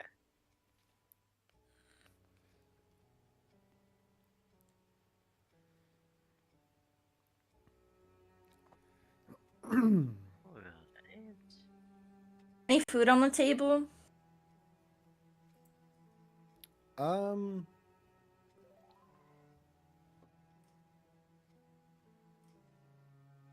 No. Haha. Is there anything on the table? There was silverware. Silverware. Do I have a bag, or is it just pockets? Like, I know I've got a big carrying capacity, but does that mean I have to hold shit in my hands, or how does We've that all work? got backpacks, right? Oh, have we? Okay. What pack did you choose? I don't know. Taffy set my guy up actually. Let me take a look. Oh, Probably have a or backpack. something like that. There's nothing in there. Do I just add one? A backpack? What are you looking for? I wanted to know if I had a backpack. No, you have on you what you have on you, but yeah, you can have a backpack. Oh, thanks. That's nice of you. Right, you did the different equipment thing. Yeah. How much does a backpack weigh? Fuck all compared to what you can carry. I'll say a pound then. £10. Okay. £10. Gotcha.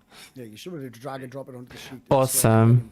How big is the silverware? Does it look like it's like halfling size or how? No, it's like standard humanoid size. Standard humanoid. Okay. Can I just like put my arm against the table and just brush all of the silverware into my backpack, thinking these will be great like soup ladles and stuff for back home? This seems a little out of character for him, but if you're sure. Would he do that? We don't know who owns it. You're so right. He wouldn't, would he? No, I need to get actually his character in mind. No, he wouldn't. He's far too polite for that. No, you're so right. Yeah. Good call. he wouldn't. He wouldn't. I just realized I never. Another kindred spirit. No, you're right. He wouldn't. He wouldn't do that. Can I take it back, or is it too late?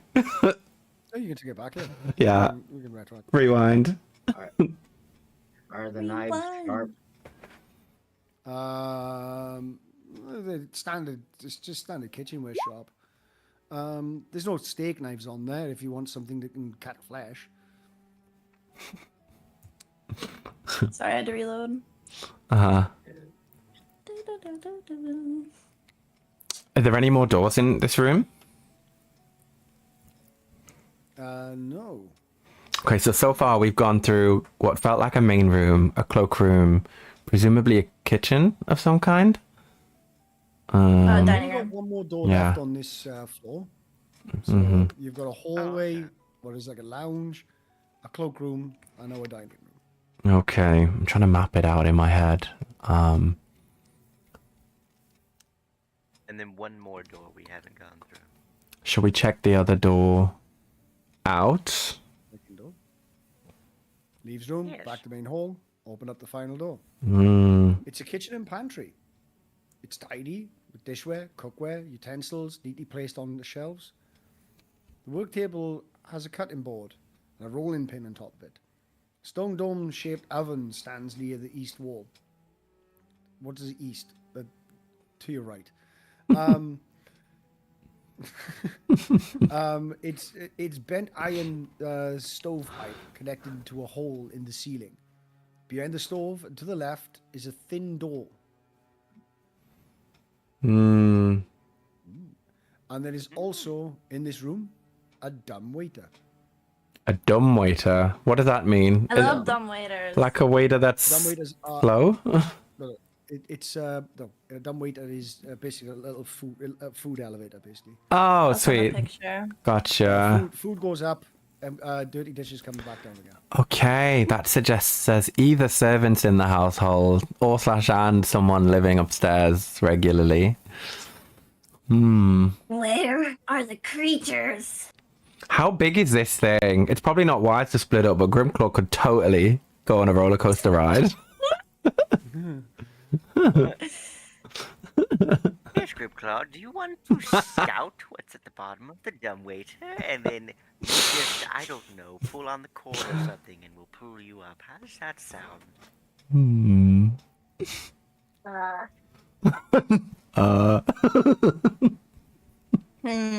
Hard to swing axe in a dumbwaiter.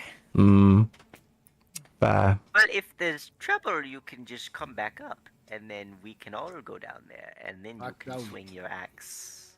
I certainly couldn't go down. The dumbwaiter goes up. Okay, and there was stairs, right? We could maybe just see where it leads if we go up the stairs. Yeah. Maybe we follow that. In the dumbwaiter door, I want to look in the dumbwaiter. Is there something in the dumbwaiter?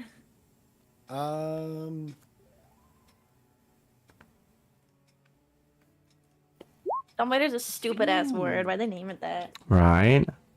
There is food. It's cold, but it hasn't long been cooked. He takes a bite. What is it? Oh, it's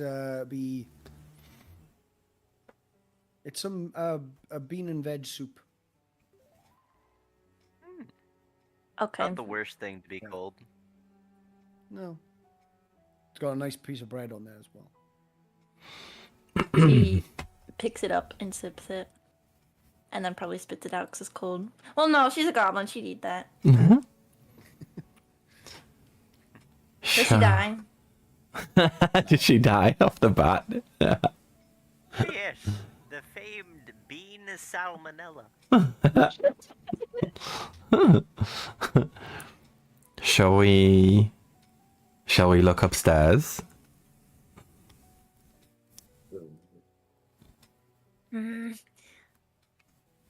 Wouldn't anyone living here have heard us by now? Where are they?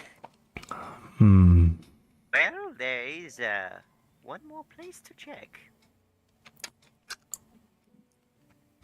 Okay, up the stairs. Well, does anybody want to like look harder in any of these rooms? Because like Grimclaw wouldn't, Orlo probably wouldn't.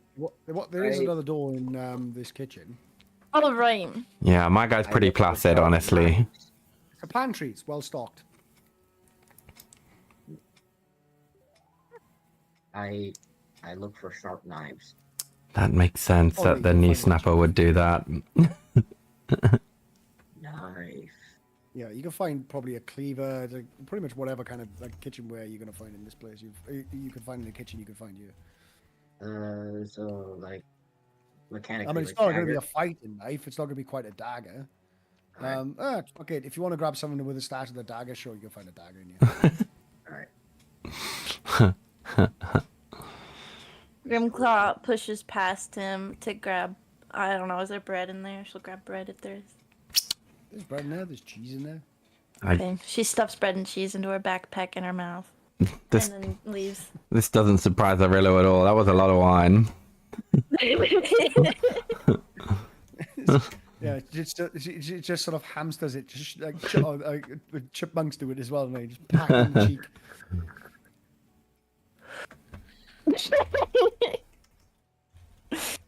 Off we go. Unless somebody stairs. wanted to look again. No, Arillo's a go with the flow type. Up to the dumbwaiter? What about the dumbwaiter? He's trying to coerce Grimclaw into going up the dumbwaiter. Oh. I'm gonna go up the stairs personally, says Arillo. No takers? Okay, suit yourself. He's gonna walk up the stairs. Sort of oil lamps are mounted on the walls of this elegant hall. So, first floor hall. Hanging above the mantelpiece is a wooden frame portrait of a family. A family of 4, I presume. What appears to be a father, a mother, and 2 smiled-in children. Smiled in. And a younger boy. How is this? Is this a weathered portrait? Is a swaddled baby, which the mother regards with a hint of scorn. Ooh, interesting. Why would the painter paint that? The drama. Is this an old portrait? Can we? Is it weathered or? Give me an investigation check. I think I know how to do that. Investigation. Oh wow. Oh. Luckily. Oh wait, do I take the lower or do I take the regular? Because it. Oh, you're taking the left-hand one. Got it. Well, that's lucky. Yeah. Well, this is the thing. The D20. Yeah, you know, the dice of the big. You know, until you start stacking like dice modifiers, the dice is always going to have the biggest say of success or failure. Yeah, you surmise it's pretty difficult to get a sense of like when this was sort of painted. It's not like years old. It's something that, based on the sort of cracking of the paint or the lack thereof, you would sort of guess this is relatively recent-ish painting, sort of like within the last sort of year or so. It still looks relatively fresh. It's hard to tell because everything is so clean here. I have a question. Why investigation, not perception for that? Isn't investigation like touching it? No. So investigation is perception close detail. No. Perception is to do with your senses. Investigation is to do with your brain. So in this instance, anyone looking at the painting could see the amount of cracks that's on there. But you've got to. It's your investigation is your ability to figure out what those things mean. My campaign ran very differently with that, but that's okay. That is the actual ruling on the difference between perception and investigation. A lot of GMs get it wrong. We used to do like investigations touching, perceptions looking, but that honestly, that one makes more sense. Like what you said. Yeah. That's why one is wisdom. Yeah. And the other one is intelligence. Okay. That makes sense to me. Yeah. Okay. Cool. So it's to do with the if it's difficult. If it's a challenge of the senses, it's perception. If it's a challenge of deduction, it's investigation. Very cool. So presumably from that I can. If it's not a challenge of either, why are you making the player roll? Yeah. So the That's another mistake a lot of GMs make when they knew. So this is a family, I guess, that has mixed views of at least one of the children. They're either home or have absconded recently because we saw that they left the fireplace on, or they have really good fire insurance, right? So they could come home, or if they've been taken, that whoever took them could have left tracks of some kind, perhaps. But we didn't find anything that was particularly disturbed. You know, there was a well-supplied table. Mind you, aren't we in the middle of the void? Yeah, coming home seems weird. Maybe it's like a Wizard of Oz thing where their house has been blown away. But The Wizard of what? No, it's somebody back in this sort of old day before Mr. Strud said, "All right, that's it. No more 10th level spells." Yeah. Okay. So we at least answered the question: whose house is this? Is there any? Did we see anything in the cloakroom? I guess you didn't say so because we didn't check. Like any names of this family, or maybe on the portrait? Yeah, there was no name labels on the cloaks. If that's what you're after. Yeah, I wonder whose house is this? Is it pertinent to, for future dialogue that we know whether we've intruded on this person's property or not? How would we intrude? This was not our choice. Yeah, it's you know what you know.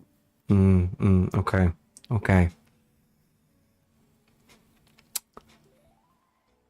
Interesting. What else is up the stairs? Did we go all the way up? Okay, there are 3 doors. So let's just say from when you enter the house, you're traveling north, so we get a sense of like some sort of cardinal direction. So back on the ground floor, there are 2 doors to the south. One leads to the entrance, the other one leads to the wolf room, and then there's 3 doors to the north. Now you're on the top of the stairs. There are 2 doors to the north, a double doors and a single door, and there's 1 door to the south. Door. Double door. I need to get a notepad for me next time because actually that'd be useful. It sounds like you're jotting stuff down, Grim. I tell you what, we do it like this. Since we're not forced to like theatre the mind, we could just go into there. Oh my god, he was keeping it a secret this whole fucking time. I'm so sorry. I didn't mean to ruin any surprises. I'm definitely better with a visual thing because I'm so not used to my mind having to do this. I can also do. Do masks. So I can do this. This is awesome. I'm so glad you've done this because I was really struggling to remember the layout of the place. Yeah.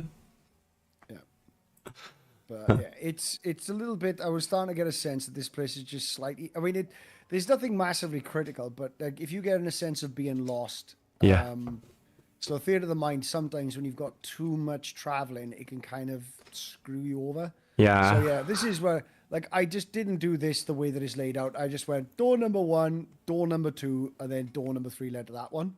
Okay. Just to simplify it. And I took out this foyer bit as well because that was just wide. That doesn't do anything. So I basically did the porch here.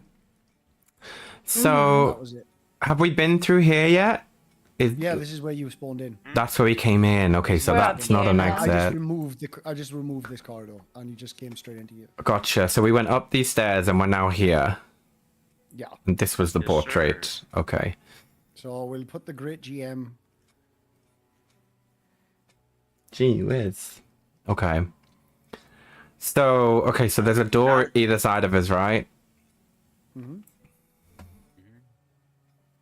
What do we think? Are we traveling as a pack still? I'm going this way. I will follow. I just want to cover that one. Yeah, we can do it like that, couldn't we? Let's follow the herd. So yes. Oakley. Apparently a conservatory. That's a conservatory? Huh. What? How? That's not a conservatory. Conservatory? Wow, there's No. a piano there. That's not a See, conservatory. this is a. That's not what a conservatory It is. is. You're on the first floor for starters, or second floor. Sorry, it's American. So I don't know why it's called a conservatory. It's not a conservatory. That's not what I understand a conservatory to be. It's just a room. Gossamer drapes over the windows of this elegant appointed hall, which has brass-plated chandelier hanging from the ceiling, upholstered chairs and lined with line the walls, and a stained glass wall depict a beautiful men, women, and children singing and playing instruments. Pretty. There's a harpsichord with bench rests in the northwest corner. Near a fireplace is a large standing harp. Alabaster figurines of well-dressed dancers adorn the mantelpiece. Do we spot anything untoward in this room? No, like poltergeisty. Like it's just a room, or? It's just a room. Hmm. This whole thing is about building tension. There is like a double sort of thing. It's like, oh, you describe this, and when they look closer, the description changes. It's like, well, yeah. There's a few things. I think if I was to run this with a bit of prep time, I know plenty of different things that I could, like little sequences, which I could create to unnerve you guys, which is probably what I put in as opposed to what the flavor text is. Yeah. Because the flavor text is jank, and it just encourages, I want to roll perception, which is like, no, stop playing a video game. Sometimes Curse of Strahd is a little bit like that, because it did... So the idea of like the RPG video games and video games tropes actually came originally from tabletop RPGs. Sure. That sort of went first. And they tried to recreate it through the old sort of text thing, the old text bit input one. I don't know if you've ever played any game like that. They're awful. They're worse than click adventure games. The solutions are fucking arbitrary. It's just, they're terrible, right? But, yeah, a lot of these sort of tropes sort of shown up where tabletop games then took a separation and thought, well, tabletop games could be so much more than just a string of tropes. And instead you can have a more open experience. And sometimes the rules can kind of get in the way of that. And I tend to avoid doing things, even if it's intended to be there, if it's not adding anything to the story, but instead it's starting to almost break immersion. And it was a little bit of immersion breaking, the things going on, but it's not adding anything to the story, so I just left it out. Okay. So for instance, the dancers you've seen on a close inspection, you realize they are skeletons, you know? And then all the carvings, the wood panel carvings, as you look closer to it, it's like, oh, you see skulls and this sort of thing. And it just sort of changes when you look at it like an optical illusion. And it's just, you know, raises a question. So what is it? Is that, does the panel change, or does it just, you know, appear different when I get closer to it? And I go, I don't know. The module doesn't explain so. I'm not quite sure what his aim was. Okay. But yes. Oh, and you've left you've left a measure up. Oh, have I? Yeah. How do I get rid of it? I don't just see on my it. screen, actually. Yeah, You I don't see it. Oh, it's just my screen then. Yeah. I don't see it either. That's So, good. As long as it's only mine, I don't care. so I guess we look around the room a bit, but if we don't see anything, I'm inclined to check the other one out. It does. I don't suppose anyone is proficient with these instruments. Not me. Not me. Hold a minute. Oh, you made the screen black. Okay. Oh, that's what I wanted. Hide out of reveal area. Oh, for God's sake. You'd think I'd know to use these tools. I never use these fucking tools. Yeah. I do like being able to see the map, though. That definitely helps me. Yeah, whatever. But the point is there. It's trying to separate sort of player character knowledge to player knowledge. Good point. Is everything super dusty? Or no? No, it's clean. It's pristine. Strange. This is well lived in. Is there a way to get onto the roof? Well, we're only on floor. I climb out the window and try to climb to the top of the roof. And then fall into the void. Good point. Maybe we'll keep going up the stairs after we check these couple rooms out. Maybe there's a balcony. I'd love to have a vantage point. Grimclaw's gonna look at that piano more closely. I don't know if she's seen one. She probably has seen one, but she's gonna hit the key. Blink. It's like plucking sounds. You've heard of harpsichord before. Think of like, a lot of 90s R&B. Almost every single one. It was just a massive trope in a lot of 90s R&B. Always opens with a harpsichord. Wait, is it? Hold on. It's not playing stuff right now, is it? Is it? No. Oh, okay. Is everyone else in the room with me, or did people leave? Orlo's up there, but I don't know. Are we supposed to have tokens? I don't know. I'll still stay in the room if you want to do more stuff here. I'm touching the harpsichord. Give me a performance check. Okay, hold on. This. Hey. Oh. Clang, clang, clang, clang, clang, clang, clang, clang. Yes, it's god awful, but Grimclaw's having heaps of fun. Nallis has very large, pointy ears, and he covers them and runs out the room. I'll try to play something like with the back of my meat hook. tapping each key individually. Well, if you're putting some effort into it, you give me a performance check. Otherwise, you're doing what you're describing. Whoa! Oh my God damn. Yeah, have you seen? I was gonna say, have you seen Disney's? That's nuts. No. Not in a while. How did you crit on both of them? Please tell me somebody have seen Disney's Peter Pan. They're not crits. His +4 was added in both of them. Oh, okay. Rolled 16s. Okay. So, okay, well, yeah, there's a sequence in that as well where Captain Hook uses the hook and sort of flicks his wrist back and forth to play, sort of switch between, strike one note to the other in quick succession. Yeah, so obviously what they had a track of somebody playing the piano, and then they just animated how somebody would do that with a hook in a hand. And yeah, I just pictured that in my head with the 20. 20 is like, yeah, is a fucking world-class performance, by the way.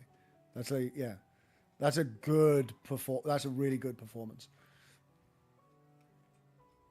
Oh yeah, I can see the map. I'm not gonna.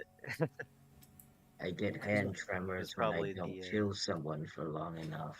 God. Oh God. Okay. I don't even know what I was Voices make me play the piano. I'm glad I was out of the room for that comment. God damn. Grimclaw gets shaky sometimes when she hasn't eaten.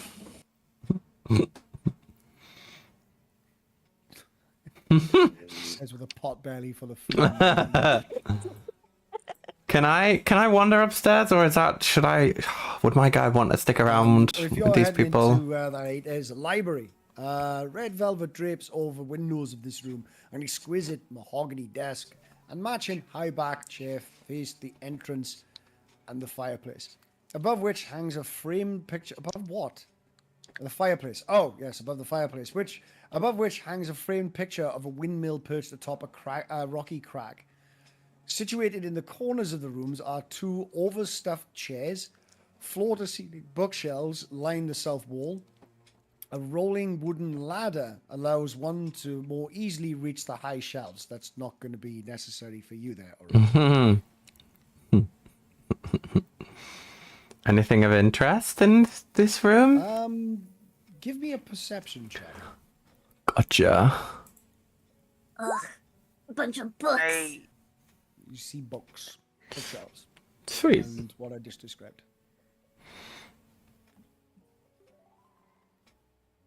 You said the fireplace has a windmill painting? Yes. Okay. Interestingly, though, Nos, with a passive perception of 14, you do feel a draft coming from here.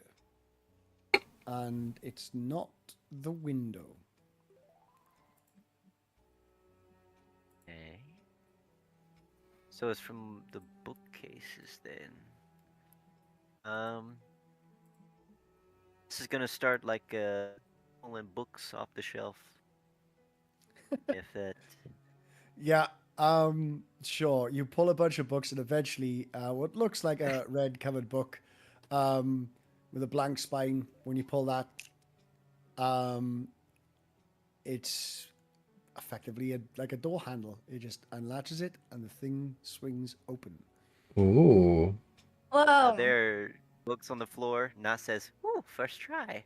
Hmm. What'd you find? She hops on the desk to look over. Found a thing.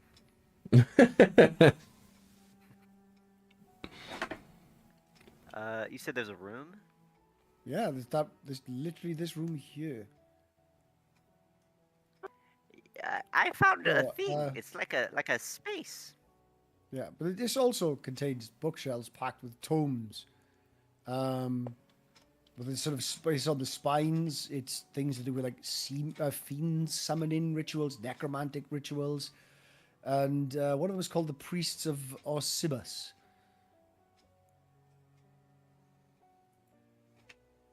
Anybody like reading?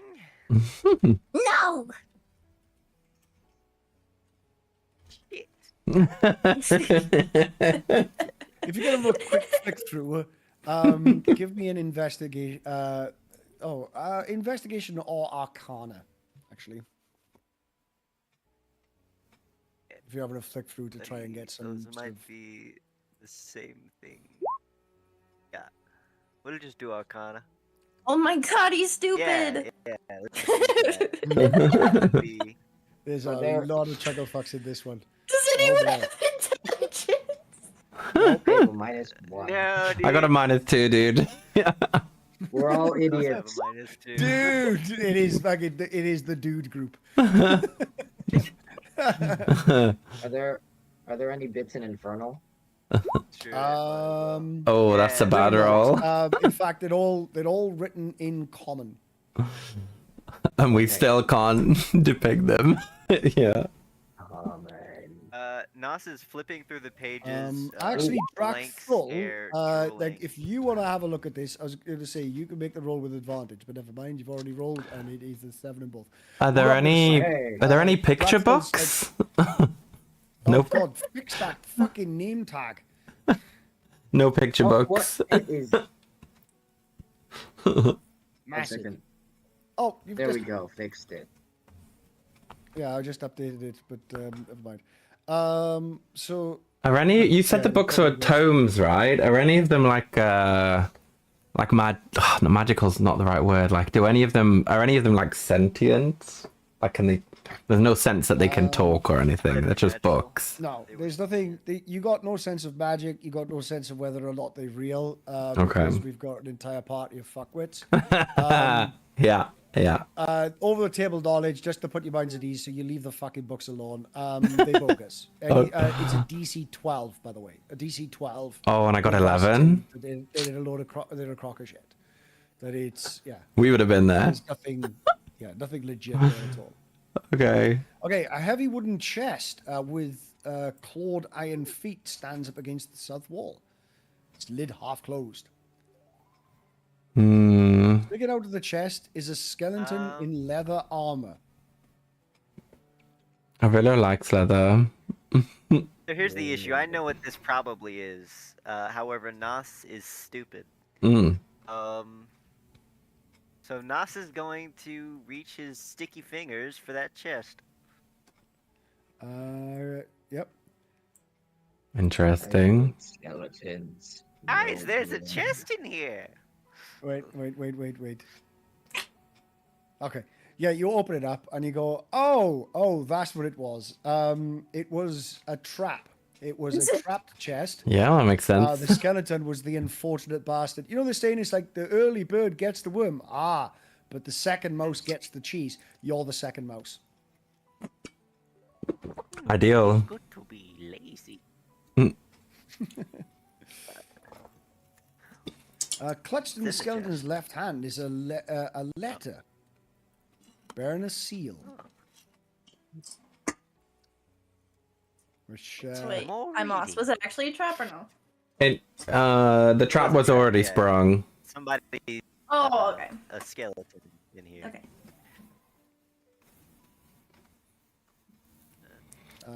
Nas will probably- open the envelope. Yep.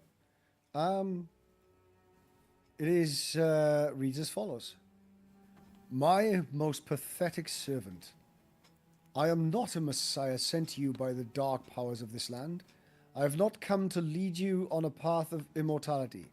However, many souls you have bled on your hidden altar, however many visitors you have tortured in your dungeon, know that you are not the ones who brought me to this beautiful land.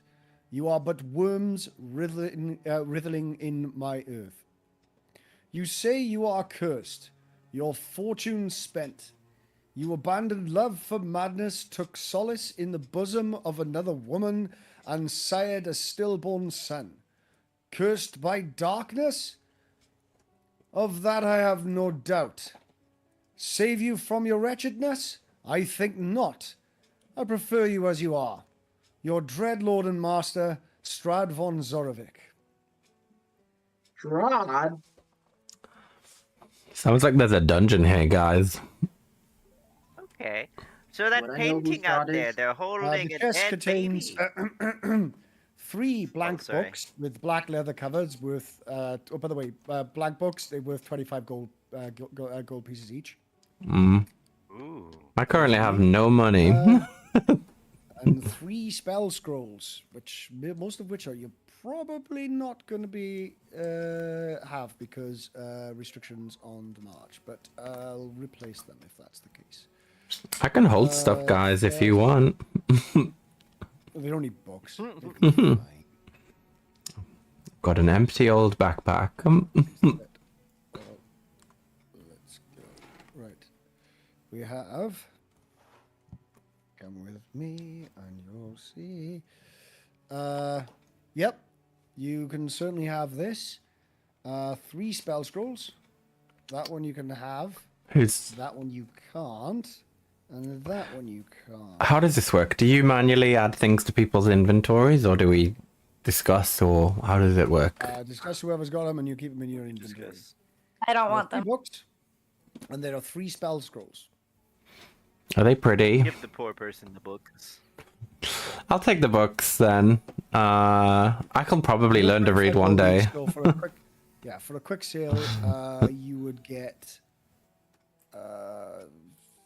so 12.5 each, so 25, 37.5. So you could sell them for 37 gold and 5 silver.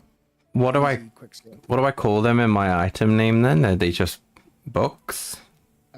Blank books. Blank. Blank leather-bound books, or just blank books. Yeah. Blank book. Like I said, to remind you what they cost to save you looking up the adventurers, the adventuring gear. It's just 25 gold pieces each. Okay, and they weigh like what, £1 each or something? A little bit more. Yeah, but I don't know. You don't have to necessarily put stuff like that in. I'm not. Oh, do you not? Okay. Not all things. You'll be getting rid of them soon anyways. Yeah. Okie The doke. first shop you get, you're gonna flog them.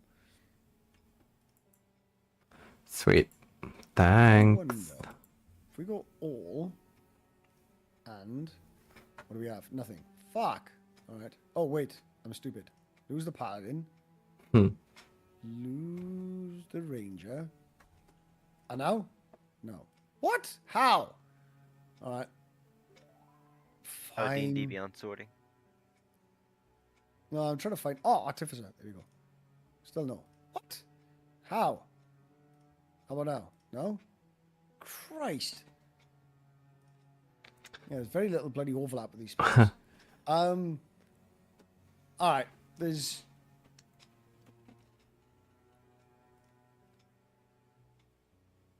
What could be interesting? What duration? Concentration. That's what I should be looking for. What time are you guys able to run until?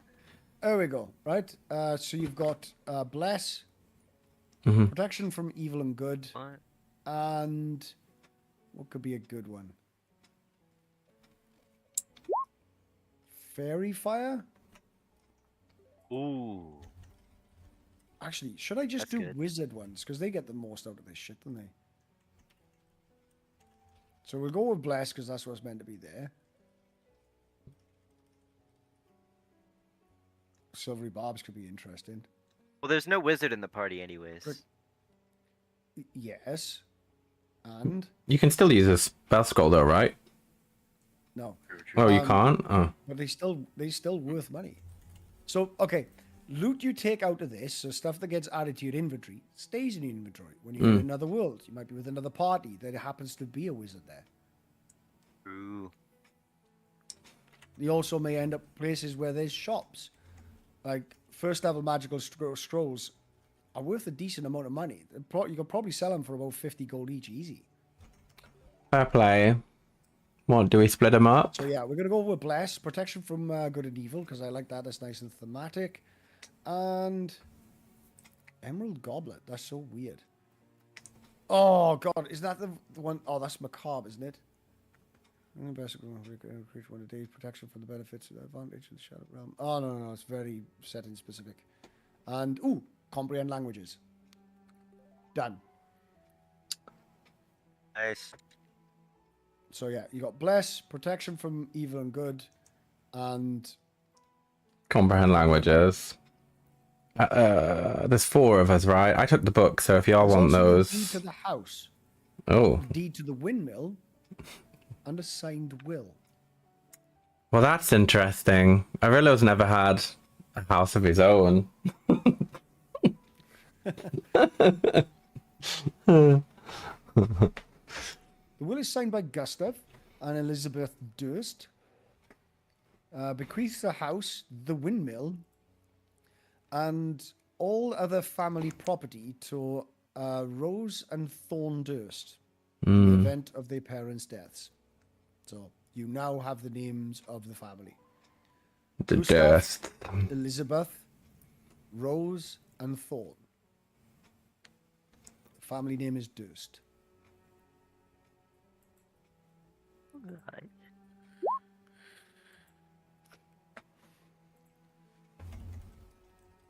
Stuff. Oh yeah, just like any opportunity, like if it's I would obviously within the context of your character, fucking grab shit that's worth stuff, that's not nailed down, 100%. I tell you, I did this a lot with Milo. Like I'll show you this now, right? Because obviously you've got different worlds and different settings. So I'll show you some of the books that he's got. Phil, open the sheet. Open the sheet. Come on, roll 20. So, and I've had this for a while. I have 2 copies of each of these, by the way. One on combustion engines, one on electrical and electronic principles, and another one on Renaissance weaponry. Can you imagine in the right setting how valuable those things could be? Gotta be smart. We're in a modern setting. Wait, electrical and electronic principles? Can you imagine what an artificer would pay for that? Taffy. Unfortunately, Nas is dumb and can barely read. Yeah, it's going okay, Arden. We're gonna finish up pretty soon, I think. It's been a little slow, honestly, this session. I mean, it's the first session ever, right? So maybe they're just trying to build tension, but honestly, it's a little slower than I was expecting. But I think there's potential. How about you? How's it going? Yeah, as I said to GMs that keep their sort of pockets open, lingering after the story, the VC sessions are over. It's like, don't keep it open as a store. It's, yeah. Because otherwise you're just going to end up with a bunch of storefronts in there, and it kind of like undermines, anybody else's effort to build a world. I'm gonna have to go in probably about 5 minutes, so I don't know if there's like a natural point for us to get to. Not that y'all have to leave as well, of course, just because I do. But just wanted I to should flag probably that. leave when you do. I gotta get ready for work. No dramas. Yeah. Oh, we have been playing about sort of about 3 hours. Well, we haven't been playing the full 3 hours because there was a bit of potching about at the start. But Yeah. yeah. Well, to finish off with this one. Hey Joshua, how's it going, dude? Welcome, welcome. Thanks for the check-in. How have you been? As you explore the rest of What's the your day place, like? you'll find that this is the sort of servants' room. You having fun? It's got the straw beds, straw stuffed mattresses. Sorry. At the foot of each bed is an empty footlocker. Tidy servants' uniforms hang from the adjoining closet, as you can see there. And yeah, the dumbwaiter. Oh, I hear it, dude. Is here. That's good. That's good. It's about 4 p.m. over here. Oh, I don't know what time it is for you. Maybe you wake up at 4. But good. I'm glad you're doing good. Yeah, it's going pretty good. I'm actually gonna turn the stream off shortly after we get to like a natural closing point in D&D, because I gotta go out to a gig tonight. Seeing Papa Roach live, which will be fun. But yeah, it's my first time playing D&D online, and I've been streaming it. It's been a little slower than I thought actually, but we're gonna stick with it. I think it's only the first session, so there is more 12. Okay, dude. There's a lot in the GM's layer. Plenty of the day left. When things are going to start to get a bit more interesting. Okay, makes sense. And yeah, there's a reason they call this the Death House. Will there be? You'll be glad you guys are level 2, level 3 going into next session. Put it that way. Oh wait, did I level up already? I haven't done anything other than. You're level 2. Oh, cool. Level 2. Oh wow. Oh, really? Dude, that's awesome. I just stole some books from the dirt and I got to level up. Nice. Yeah, well, this is the thing. That leveling is based on sessions played, so there's no like, nice. Compelled to, do. Okay. This. Like you wanted to do is just play a bunch of music in the harpsichord room. Then if you guys are having fun doing that, then that's what we're doing this session. Makes sense. So I've never leveled up. It says when I click on the character monster, it says unable to level up or missing data. Because you've got a more or less there's a lot of custom bullshit on there. You can power through it, but yeah, I think it's just hang on. I don't think I did it with a character monster. What's it? Oh, you can power through that. Oh, Did you already do the? Yeah, just go through it. Level 1, that's that. Yeah, that's fine. Features, there's no choice to make. Reckless attack, Bosch, review, apply changes, done. Alright. So you got reckless attack and danger sense. Okay, so. Also you play. I'm running a 2024 barbarian as well, so there's. I need to make some adjustments to that. Okay, so let me check this out. You got reckless attack, danger sense. Oh, so yeah, your advantage on dexterity saving throws against effects that you can see, such as traps and spells. So have you? Sorry, have you done it before me, or am I doing it? Yeah, I've done it. Oh, you've already done it? Okay, let me come out of the character monster then, my bad. Yeah, if you refresh the page, you should see your sheet. Okay. 21 hit points. How do I open my... it's in the journal, right? I can open my character sheet up again. Oh, yeah, there it is. Because I closed it down. It's loading. How does it work? Did you? Because I get a 1d12, right? Is that just the max every time? Yeah, you take you take average rounded up. So the average on a d12 like a 7. So you get 7 hit points plus your con. Gotcha. So 8 hit points per level. Right. Gotcha. Sweet. Awesome. Thanks for leveling me up. So reckless attack and danger sense. I'm into it. Weapon mastery in that as well, so I need to make sure that all this is going in there. Oh, and I need to remember to put the. Oh, what? Oh, it doesn't like 2 people editing the same sheet. Oh, sorry. Come back a second. I just wanted to remember to put the push thing in from my weapon mastery. It's in there. Okay, sweet. See? Slow.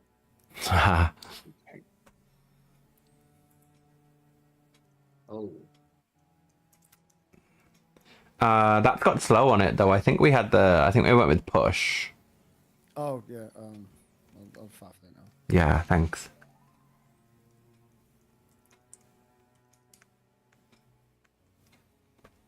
Ooh, Way of Long Death is a fun looking subclass.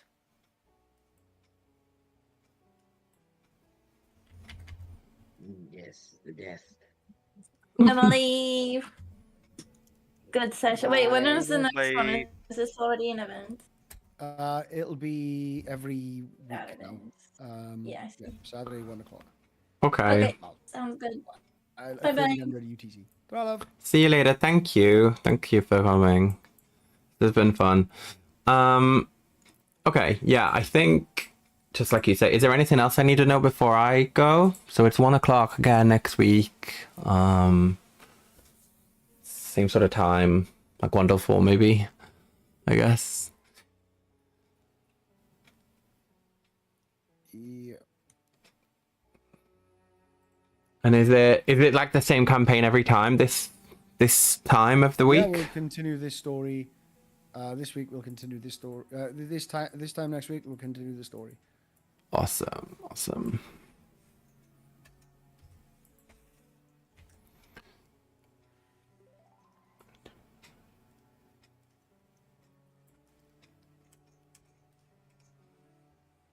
Sweet. Okay. Yeah. So I think I'll shoot as well then. But yeah, honestly, thanks so much. Thanks for running, Taffy, and everyone else. I will probably see you next week. Thank you. Bye. Bye.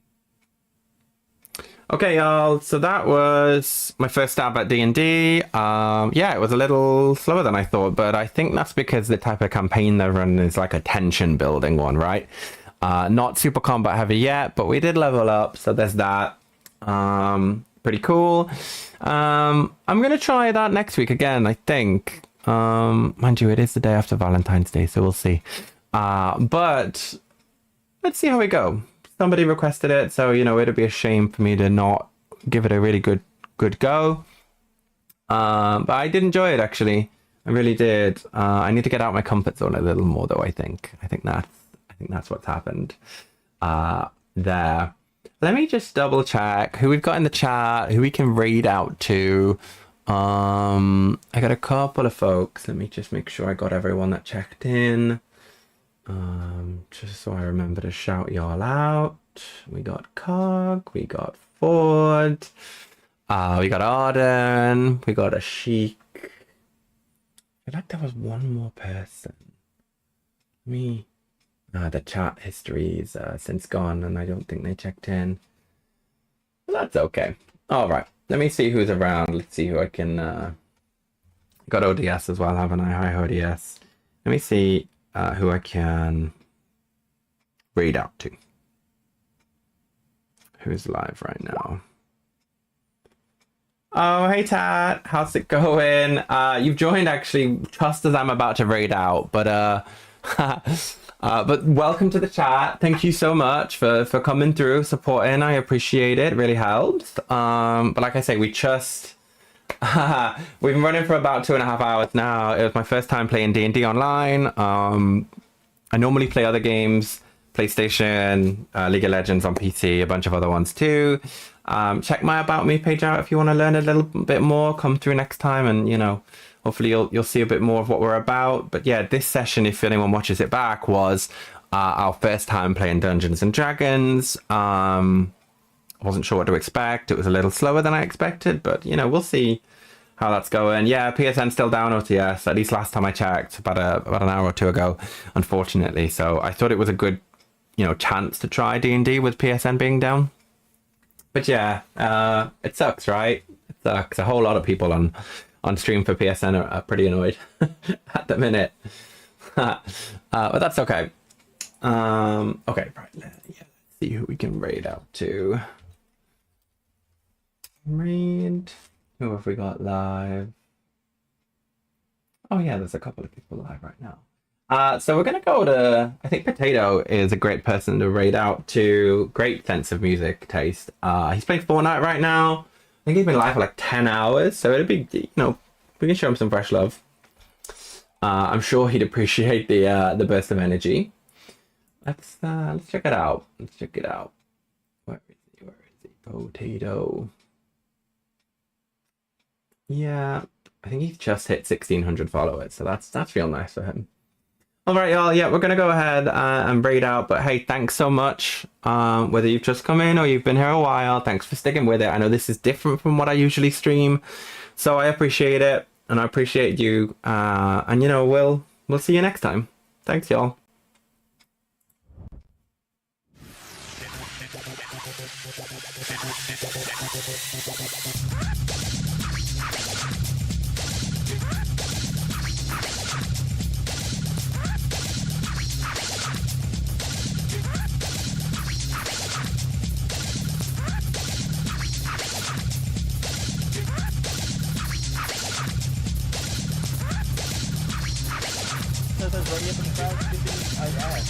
Alright, I'm coming. I was like, who's expecting? I lost my rifle, but that's alright. We got what we need. Oh, the bikes are so horrendous. It's like a car should be gone by now. You know what I'm saying? Like, there's not that many cars in there. I don't know if Dill is. It's actually good. Oh my god, we're getting raid? Yo, Digital, let's go. Oh, hey, you're sorry. I was ready. No, you're good. More than, and just thinking about me is more than enough. Thank you so much, Digital Owens. Hey, dude, we had a few more, but it took me a while to finish. Yo, it happens, my guy. Yo, I hope you have an awesome day. What were you streaming anyways? Yo, Digital, let's get it. So much love. Yeah, never worry about the amount, my guys. It's not that matters. You love the Mario hat? Yeah. A lot of people love it. I need to go get it clean. It's not bad, but you know what I'm saying. Yeah, let's go. We do have a Mario hat redeem on this channel too. Like, it's on the channel so people can redeem it. That's why I kind of put it in the raid video so people can see it when they walk on. Yo, welcome in everybody, and hope you're having a great day. We're doing the Fortnite collab with people today, and we're trying to see if we collab with. I think, I'm not sure. Dark's gonna check something when he's done. But, a lot of our... Yeah, they're in the middle of match, guys. Yeah, that's all I'm saying. But, a lot of our PlayStation friends are down today, guys, so it is so difficult. So I think Dark's calling the same thing. These matches are hard, like, they're all on keyboard and mouse, guys. I swear to God. Yeah, this is mainly Xbox and keyboard and mouse players. Yeah. Solo's all keyboard and mouse, I swear to God. Every single match. You left? It is bad. Roche? Yo, but it was fun. Oh, I'm dead.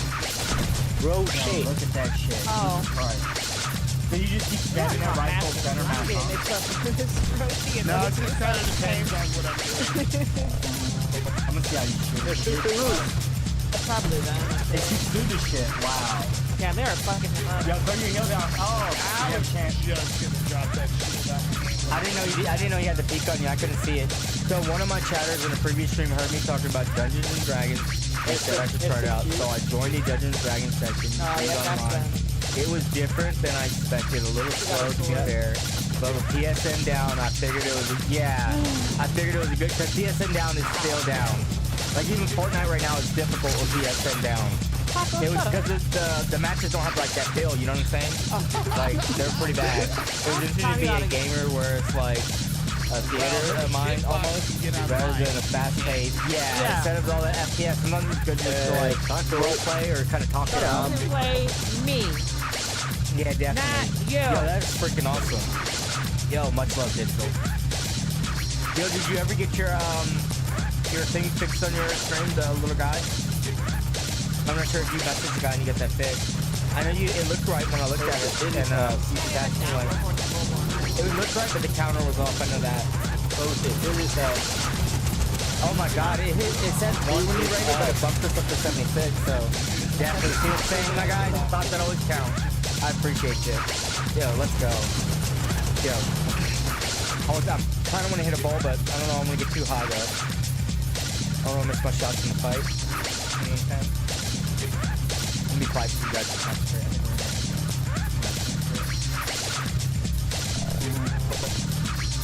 Well, I'm not even going to turn my PlayStation on to look. I'll just see you guys out. It's down, bro. It's still down. I checked it a couple hours ago. It's still down. Well, man, 30 minutes ago I checked it. It's down. I'll check it again. You never know. Yo, let's go. Big fucking. Did they give a reason why it's down? There's no reason. I was looking for that. I was looking everywhere for that. All I'm gonna say is it's rather conveniently happened right after we announced the trade deal. So, I'm saying that's rather convenient. That's all. But you'll be right. Your odds are still there. Why don't they say it? Because would you want to admit that your network's being attacked?